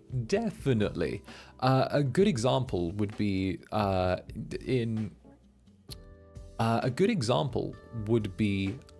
let's say, yeah, easy. Yu-Gi-Oh! You've got the first arc, the Duelist Kingdom arc, where you have Yugimoto versus Seto Kaiba, you know? Obviously, we know Pegasus is kind of the grand overlord of that, but for this example, just bear with me. You have both Yugi and Kaiba, both as, you know, Kaiba acting antagonistically considering the fact that, you know, he kind of beat the shit out of the guy's grandpa, but like, Kaiba as an antagonist makes a lot of sense, at least during that first arc. He does change, but, you know, things do shuffle in long-running series. You know, they're both a protagonist and an antagonist looking to reach the goal, which is defeating Pegasus through different means. Kaiba turns around and is willing to throw himself off a building at one point if it means getting the win. And of course, he does things in a very aggressive, very surefire way, which works. You know, it's there, Yuki boy. Rin, anything to keep in mind when applying that for D&D? D&D is always the one that I let people know. Don't write a full script for. Write the end first. Think of how you would like the story to end in a very rough way, and then work your way backwards. That's what I recommend for D&D, because otherwise things tend to get a little tangled and a little confusing. And, you know, make sure that if your players are anything like mine, if your players are fucking anything like mine, right? Hey, Wes, thank you for the 5 gifted subs. Thank you. If your players are anything like mine, they'll find a random ass NPC to get their asses attached to and decide the whole world revolves around that bitch. They'll find Gunther the coach driver, who you built in one time to ferry them from the Maya to the Lord's Manor, and decide that he's their best friend now. Okay, we love Gunther the coach driver. Can we take him with us? It's like they'll use their persuasion checks to try and get him to leave. They'll do everything possible to get that fucker to go with them, right? And you're going to have to. You're going to have to take Gunther the coach driver with them, because when Gunther the coach driver is offered 5,000 gold to go with them, even though he's just a coach driver, you'll have to adapt the story for him. So be ready to adapt, okay? Because my God, the amount of times I've had a Gunther incident, and that's what I call it. It's a Gunther incident, okay? Because I've had Gunther turn around and do such things. I've had so many Gunthers in the past. Okay, so many Gunthers. So many. In terms of characters, is there a trick where a character suspects that they were or a character reveals that they were an antagonist all along in the end? Usual suspects. I'm going to put that into the same sort of drawer as Knives Out. Also, we'll take a few more questions, then we'll move on to the final stretch of the presentation. So I'm going to put that in the same drawer as Knives Out. So Knives Out, shuffle the POVs. So mix in your protagonist, your hero, your Daniel Craigs, with your suspects, and of course one of those suspects being the individual in question, the antagonist, the murderer, right? Shuffle the deck. Don't let anyone know who's what. Give very little context. Make sure things are a little bit abstract so people are able to piece things together on their own. Maybe even mislead people. Misleading your audience is hot. And then when things finally are coming to a head, have the villain go, surprise. You know? Stack the deck in your favor. Shuffle the deck. Make sure the cards aren't marked. You know? Do you have any tips or formulas to give characters personalities? We do have a thing coming up for that. We do have a thing coming up for that. How destructive is it to building the pipeline where protagonists are killed halfway through the story? It's destructive as fuck. This Incubus is going to be a bit of a is going to be a bit foul-mouthed here. Killing your protagonist partway through the story is a really good way to lose your audience very quickly. It can be done if there are two protagonists. It can be done if you kill one of them, but it's bad. It's bad. The main example that kind of I want to say comes into my head with this is okay. So the formula has a lot to go into this. If you're working in a particular fashion and you're working in a certain style of story, and you have a really strong supporting cast of side characters, go for it, right? But I'm going to drop a spoiler for Peter V. Brett's series, the Demon Cycle. So mute for the next 10 seconds if you're reading that, or if you're interested in reading that. Okay, it's a spoiler from book 3. So deafen yourself very quickly if it's going to be a thing. I'm going to start talking a spoiler in 3, 2, 1. Boom. Okay. Peter V. Brett kills off Roger Hattrick, or Roger Halfclaw, in the third book, who was one of the 3 primary protagonists, and his death was enough for me to stop reading the books. I just stopped giving a fuck after he died. You're safe now. You're safe now, by the way. So yes, after the character in question died, who I won't mention again, this bard, they turned around and I stopped giving a fuck about anything that was written from that point on, because it felt like someone who was the heart and soul and personality, the one with charisma, the one with charisma was gone. And it felt like the entire series had turned into a very grim, gloomy, like, problem. And I was like, I don't care about this now. And I just don't care about this. Like, the other protagonists felt very dry, and the one that did make me laugh was there. So I just turned around and was like, I bought the next book, and it just didn't feel the same. It felt like a large part of the dynamic had gone. Part of the story that made it special had been robbed from me. And as a result, I didn't even finish the book. I got 3 chapters in, and I thought, you know, What's-His-Face would have cracked a joke about now. What's-His-Face would have done something about now. What's-His-Face would have done this. What's-His-Face never had his story explored, really. What's-His-Face is gone. Goodbye. How would an antagonist be redeemed in the story? That's a good one. So, a good example of an antagonist being redeemed is seeing the damage they've done and then trying to undo it, or revealing that what they were doing was preventing an even worse problem. You know, Fable 3, good example, just as a video game, where your evil brother has been forcing the kingdom to, you know, do everything possible to become an ultra-capitalist state where money is everything, and he needs all of it, and he's hoarding all of the kingdom's resources. And he's doing that because there's a demon beast that's going to shroud the land in shadow, and he needs to build walls to save whoever he can, you know. That is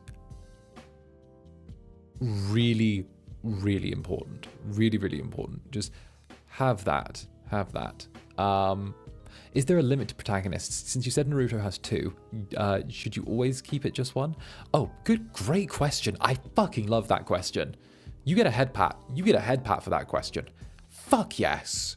So, I would say 3 to 5 is the limits for the protagonists you can get. But, now here's the bit where you got to be careful. Introduce them slowly. Have side characters and antagonists steadily turn into protagonists over time. Okay? As their goals change, as antagonists redeem themselves, as side characters gain more power and more independence, right? They have the capacity to become protagonists. Introduce them slowly. And I'm not saying over the course of 1 book, okay? If you're doing over 1 book or 1 movie, okay? Maybe you can do 3 over the course of one book or 1 movie. But if you're going multiple series, like the more you can sort of filter in, it's why Game of Thrones kills off so many people, because of the fact that like the airtime starts running out when you have like 15 protagonists, right? Too many, too far. Exactly, Chris. Exactly. There's a thing as too many, too fast. Also, welcome to the Netherbrand, Sky. Lovely to have you here. Best mistake you'll ever make. Right. So with that in mind, we're going to go into the final stretch. Okay, this is the last couple. Okay. Also, Sky, thank you for the 5 gifted members. Thank you. Deeply appreciated. So, when you're writing, there is a way to add emotion to the text, and that is called emotive language. Now, level up your vocab to level up your writing. Okay? There are certain words that have an innate ability to cause emotion in others, right? Vividly, ruined, elated, violated, torn, and overjoyed. I'm in the way of the last one. There you go. Overjoyed, okay? These are words that have an inherent feeling to them, that are inherently emotive, right? they cause a certain feeling, at least in me, when they're used, okay? And being able to expand your vocab, use more words, okay? Use more vivid examples of narrative structure, you know, is a great way to level up your writing, not just in books and narratives, but also in script writing and even the language your characters use. Leveling up your vocab is a great way to become a better writer.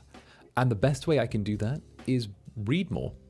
If you want to level up your vocab, consider reading, consider also looking at different forms of media, whether it's plays or different genres of film or something like that. There are great examples of this found online, and I recommend you looking them up. But emotive language is an amazing cheat code for leveling up your vocab and improving your ability to write. And certain words just seem to pop for me. You know, I don't know why, but torn. You know, torn is just such a nice word. Torn, violated, such a huge, powerful word. You know, there are certain things that just work and they cause a very visceral feeling, okay? Also, Grammarly. Grammarly. Grammarly. And the word I'm covering is overjoyed. Don't worry, I'm going to shuffle to the side. There you go. Overjoyed. Overjoyed. Okay? Overjoyed. It's a great word. But this is just a quick little note. This isn't a full thing in and of itself, but if you want to level up your writing, level up your vocab. And a good way to level up your vocab or to express that leveled up ability is to start looking into emotive language. It's really good. It'll work. Trust me. It'll work. It'll really work.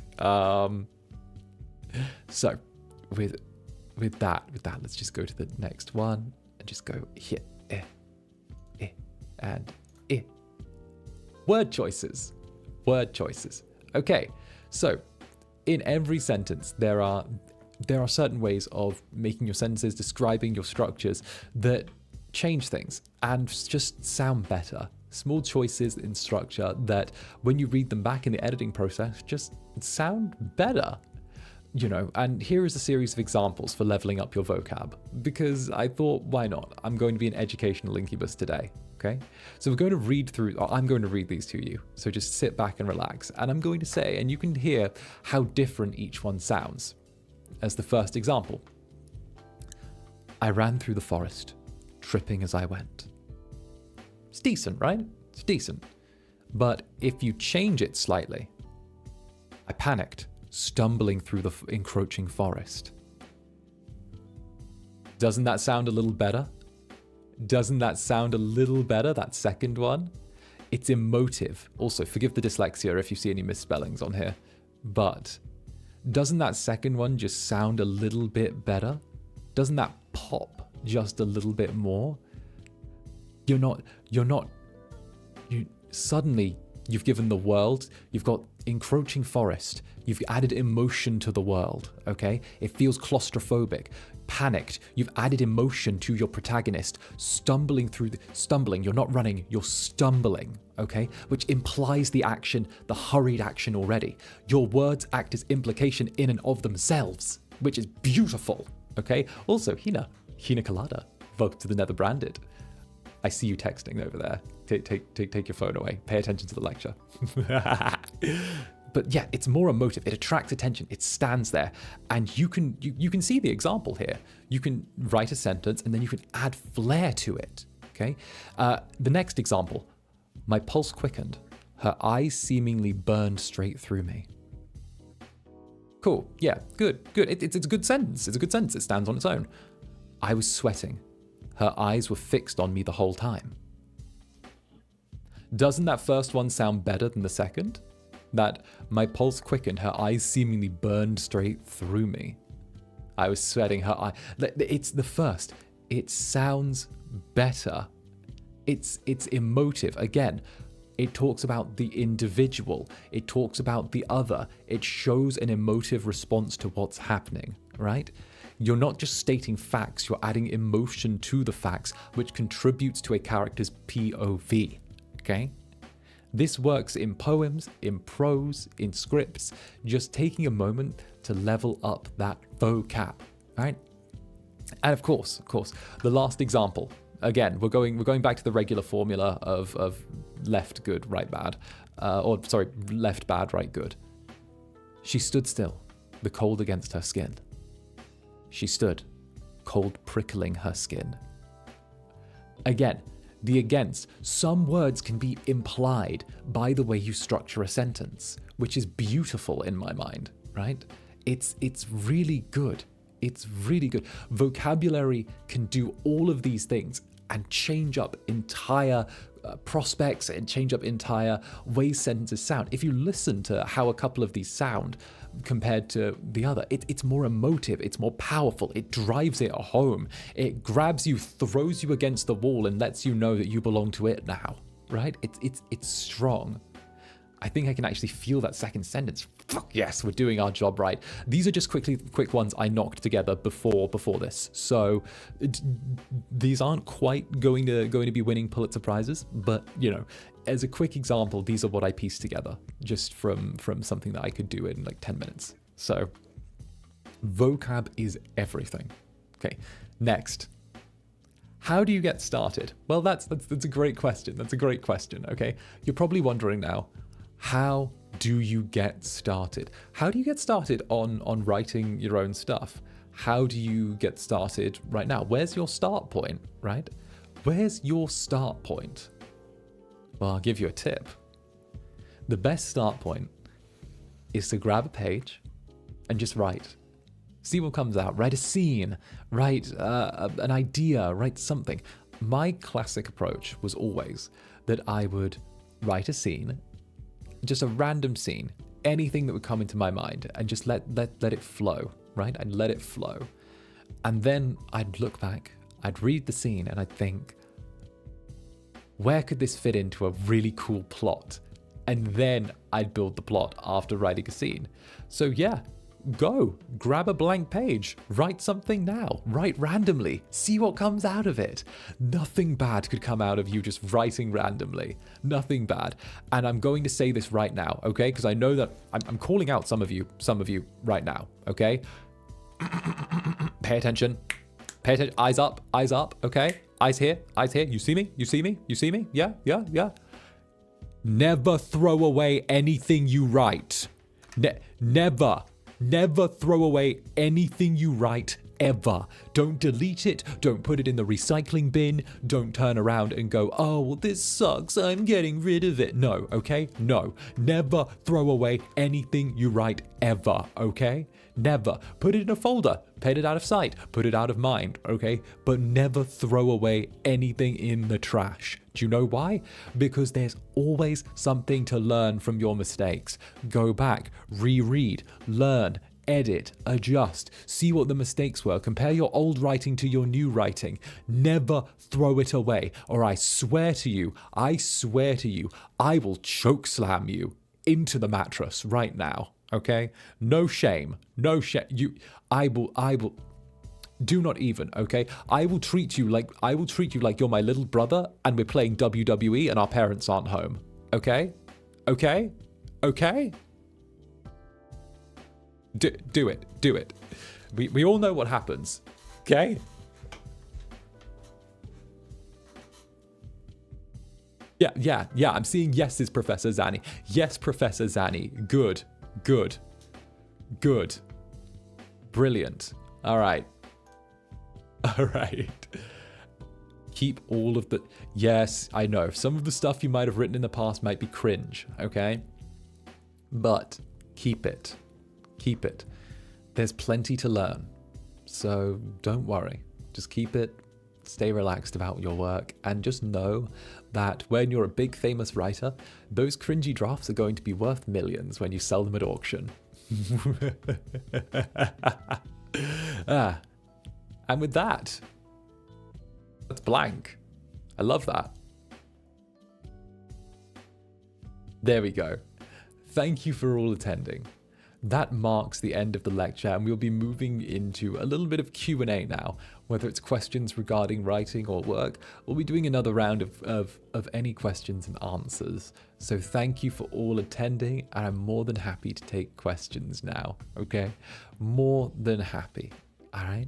So with that, we're going to gently move back to our little desk, okay? You can come sit at my desk, all right? But first, how do we deal with writer's block?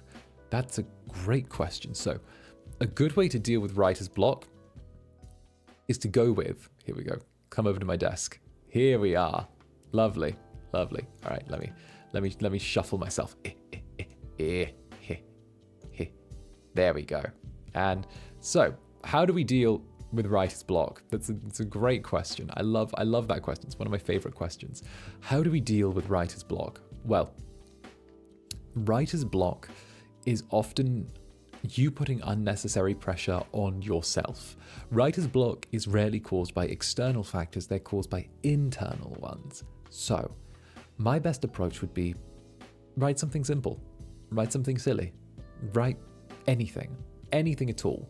Children's story, write about how two people went to the park and one got hit by a bus, right?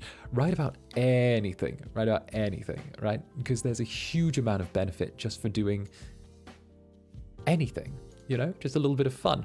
Also, PF, welcome to the Netherbrand. Lovely to see you here. Fantastic. I adore. Okay. What's the best way to show a character's madness without outright saying they're crazy? Oh, that's a great question. So, writing characters who are mad or who have some sort of I would say instability, okay? It's one of those ones where you have to be a little bit careful to avoid falling into tropes, because my God, if I have to see one more Hollywood movie where the crazy person acts crazy, the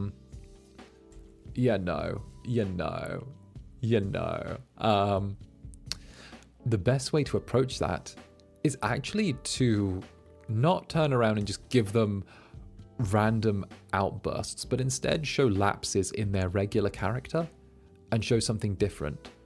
Subvert what is normal for them and have it change quite aggressively in that instance, right?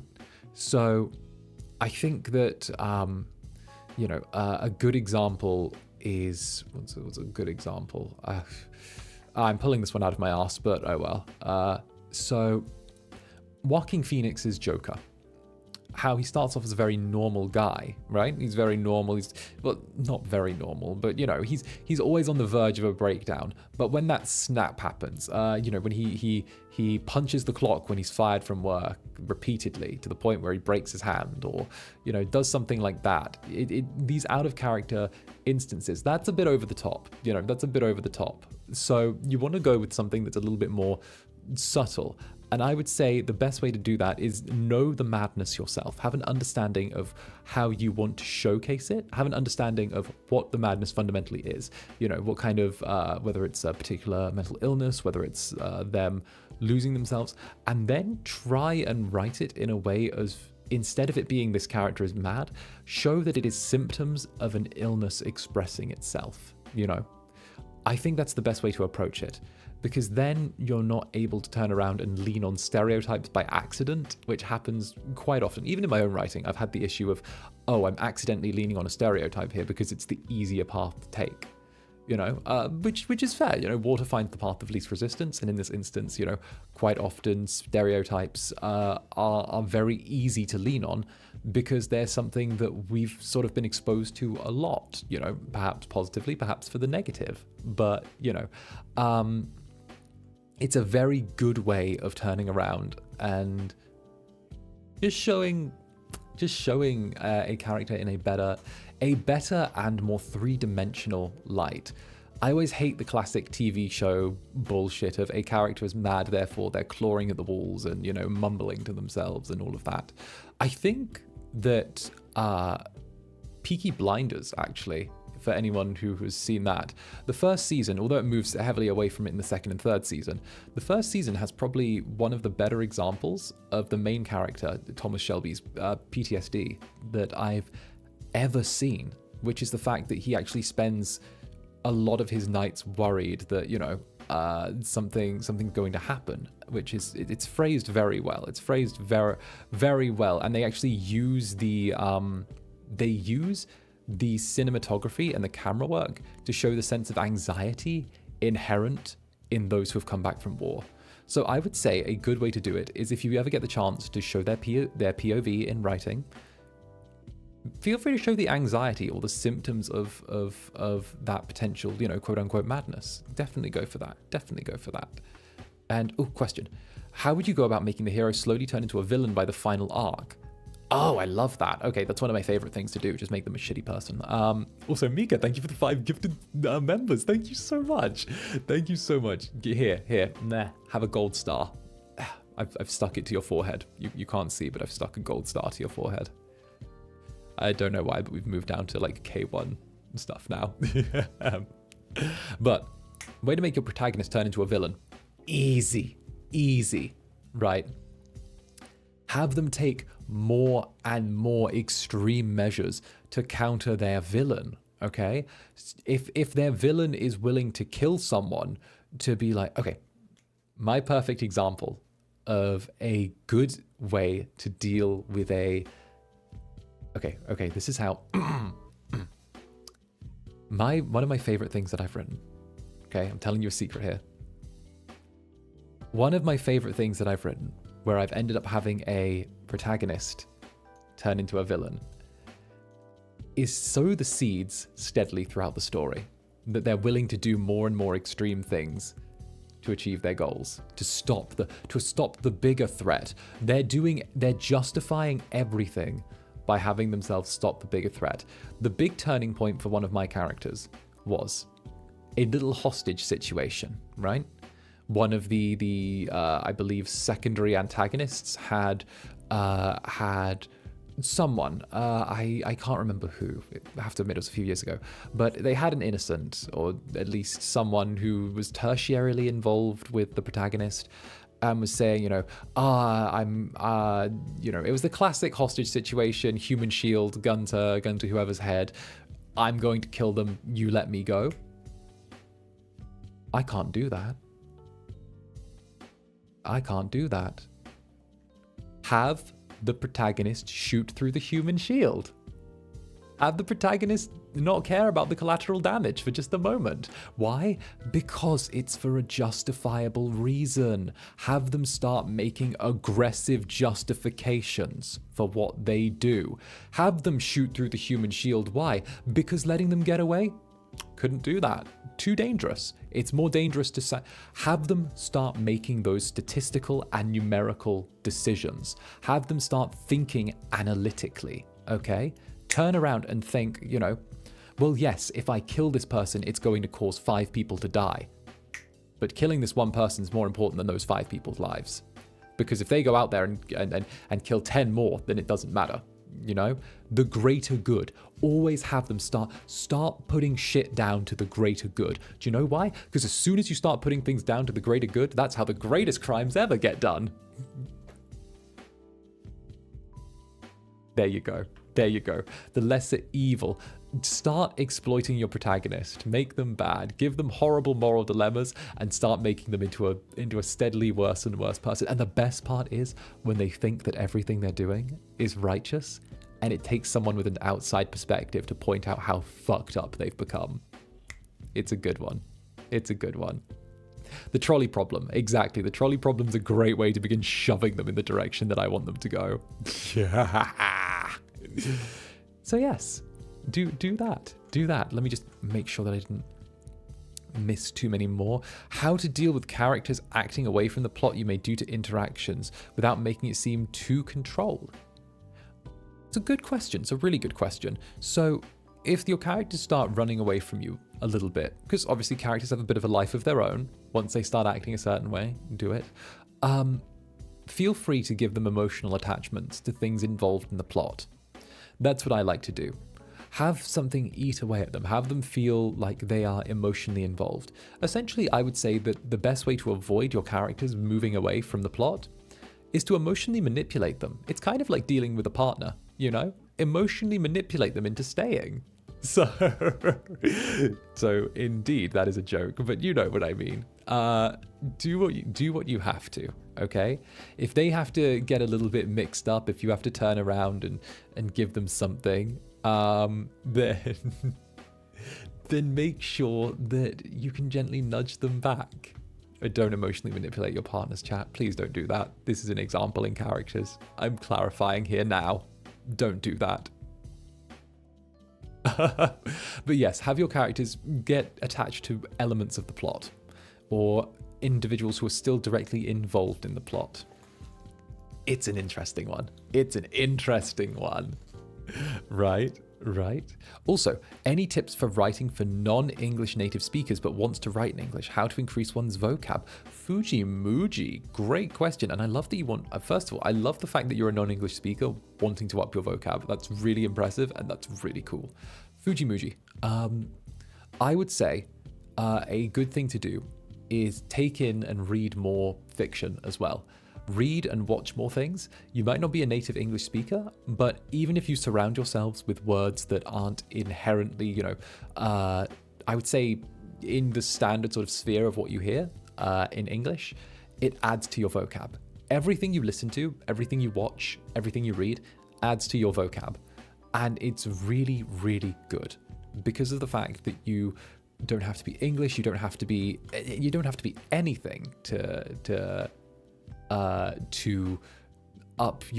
level up, you can make it work in your own way. And brains are like sponges. If you just immerse yourself in what you want, it will turn up.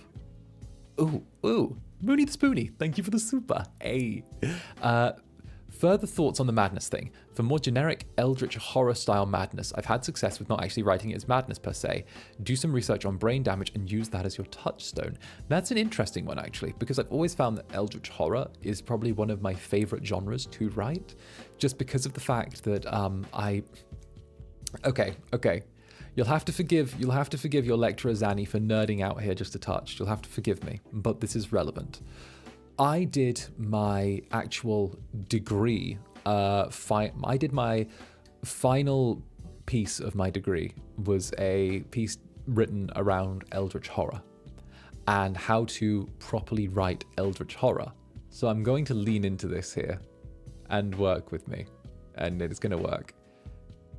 The best way to write eldritch horror, and the best thing that lends credence to eldritch horror, isn't the act in itself that is horrifying. It's not the experience or the thing that does it. With eldritch horror, there is no monster under the closet. There is no creature under the bed waiting to seize us away. In reality, what's more disturbing than the monsters in eldritch horror is what they leave in their wake. Broken people, shattered minds, shattered dreams, and everything that we know turned upside down and pulled inside out. The aftermath of whatever this creature did is more horrifying than anything that can be shown by the creature. What it brings out in humans and what this being does is always more horrifying than the creature itself, which in turn lends credence to the horror of the creature. So, with that in mind, okay, you could show Cthulhu with all of his teeth and tentacles, but chances are in this day and age, people are just going to go, hot, and not really, be afraid. Or you could show an individual sat in a corner, clawing his own eyes out, screaming that he doesn't want to see it again, that his mind is twisted, that everything in reality is now a torment to him, that he wishes to end existence because of the fact that he doesn't want to live with the knowledge of what he has experienced anymore. One of those is far more haunting than the other. But both of them are caused by the same thing. You see? You work with me here, right? Do you read/listen to No Sleep? Yes.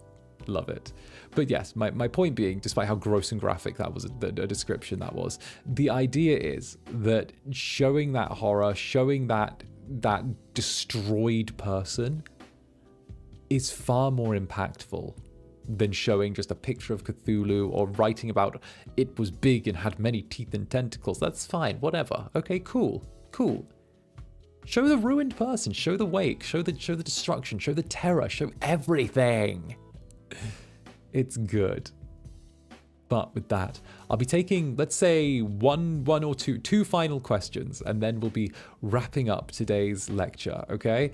For anyone who actually does want to take on the homework that I've set during all of this, feel free to drop me a link under the hashtag Zander Netherbrand, and I will actually give whatever you've written or whatever you've done as homework a quick read. And I would love to see if anyone actually did have anything creative come out of this entire little talk. Whether it's a long form, a short form, or just an idea or a drabble, I would love to see anything that you guys have done. I always do, whether it's art, whether it's writing, whether it's anything in between. I love getting to see it. So feel free to tag me on Twitter or do whatever. And it's awesome. Oh, Jesse, thank you for the super. This was so fascinating to listen to you crash course it so well. Also, you forgot to silence your phone. I keep hearing Tinder notification at your desk the whole class. LMAO, thanks for the members. Oh, Jesse, no. I don't, if you did hear it, that was the member notification. That was the member notification. But yes, apologies for asking the question again, but can the script or story make the most questionable ending? How can the script or story make the most questionable ending that makes the viewers leave it up to their imagination? Great question. Great question. Also, Nanospectrum, as an inspired writer, I absolutely love this stream. It's eye-opening to see not just your views, but how everyone's writing will adapt after the stream. And I'm so excited to use some of these methods myself. Oh, thank you so much. I really appreciate that. That's awesome of you. Thank you so much. Like, I'm really glad that I got to contribute. And of course, to answer the earlier question, endings left up to the viewer's imagination. Have the primary story complete itself, right? Have the sort of basic, I would say if you want to leave something up to the imagination, don't leave the side characters ending up to the imagination, leave the protagonists ending up to the imagination. Have that done. Have the protagonists turn around and you're not sure whether or not he goes back to his family. You're not sure whether or not he turns around and betters himself.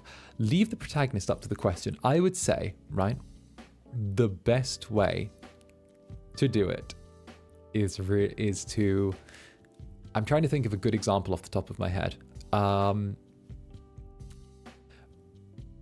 When you have the option, let the side characters and the antagonist have their ending. But if you want to, but the protagonist is the character that we're most attached to. So, have their ending end in a question mark by simply stopping the story.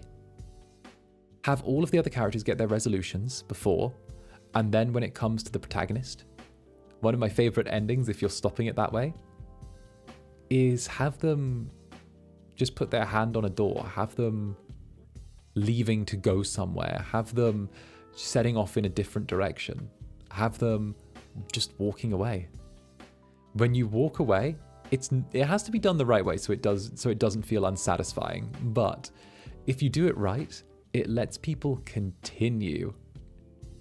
And with that in mind, it keeps the open-endedness. It opens it for sequels. It lets people think in their mind, hey, after this awesome protagonist has walked off and done their thing, do they have more adventures? Do they settle down? Do they die? Do they do this? You know, one of my favorite endings, I think, would have to have been Alan Wake, the first Alan Wake game, not the sequel that's recently come out. But that would be that he goes back into this lake in the dark place and he starts writing, and you know, it's the end and you see a full stop come on screen, and then it goes dot, dot, dot, dot, and it becomes, you know, a pause instead of a full stop. That's one of my things. Alan Wake mentioned. Oh, I'm an Alan Wake lover. I know everything about the RCU.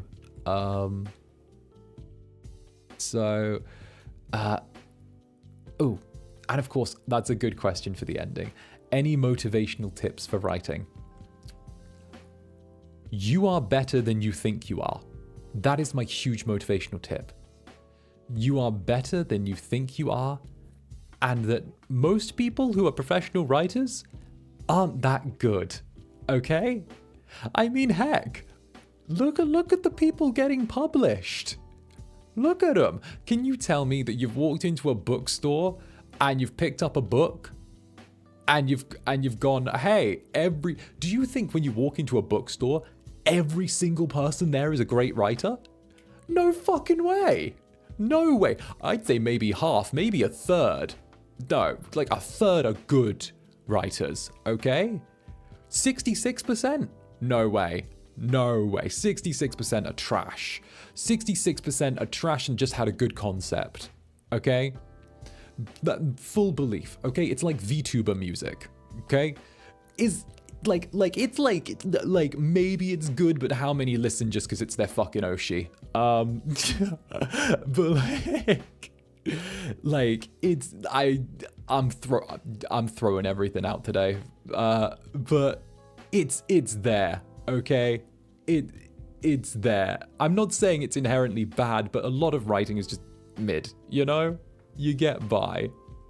You get by. All right? And Wes, thank you for the 5 gifted members. Thank you. But you know, it's kind of like that same level, okay? You've got that kind of level of midness going on, okay? Some things are just like inherently bruh. Do you as an individual really think that without a little bit of time and effort, or with a little bit of time and effort, you couldn't make yourself above average? Do you really? Because when average turns around, and when average is what makes it into the bookstore, when average is enough to get people publishing deals, when average is there, when average gets people advertisements for stuff in gas stations, right? Do you really think that you have the complete inability to be above average? No, of course not. Of course not. You have the capacity to be great, okay? Of course you do. It takes time, it takes effort, it takes work. Of course it does, but you know you can be great. You know you can. You know how good you are. You know that you can do great, okay? How many times have people picked up books and been like, "Oh, this is kind of bad," right? No. Okay? The way to describe it, and the way I kind of think of everything, right? Think of how smart the average person is, right? Think of how smart the average person must be, okay? You specifically. Think of how smart the average person must be. The average person, right? You got it? That's the average. That means 50% of people are below that. 50% of people are below that. There you go. There you go, okay? The one individual, the most average person, like 49% of people, however many, all right, are below that. That's the best way to think of writing or any skill as well. Think of it that way, okay? If that's the average, at least half are below that. So, also, The Lonely Rider, thank you for the 5 gifted members. Let's go. And all of them are on Twitter, but I like to think that this has contributed something towards you. If you guys have caught my drift, okay? Zani Book Club went, maybe. Might do some more reading and stuff. I don't know. I'll see what happens with the membership streams, because I'm kind of hype considering the fact that we've got a ton of members now. Thank you all so much. True. Love the facts. Indeed. But on that note, I think that's about everything for our class for today, okay? With that, you know, Professor Zani is going to turn around and tell you all, have a wonderful day. I'm sure there is a lot ahead. I'm really proud of everyone who turned up and contributed ideas and asked questions. All of you did really awesome. And until the next, I will be back tomorrow, and I'll be doing my big collab with some awesome peeps with both Zephyr and fucking and Gale and Uber and Aruba, and it's gonna be great. It's gonna be great. Okay, it's a huge collab. I'm getting to collab with some amazing SEA VTubers. Like I'm so happy. Okay, and I'm so thankful I was invited, and I'm so glad I brought Gale as well. So until the next, much love. Take everything that you've learned here in your stride, and I'm sure you'll become an amazing writer. I can't wait to read what you do. So until the next, much love, and bye-bye. Mwah.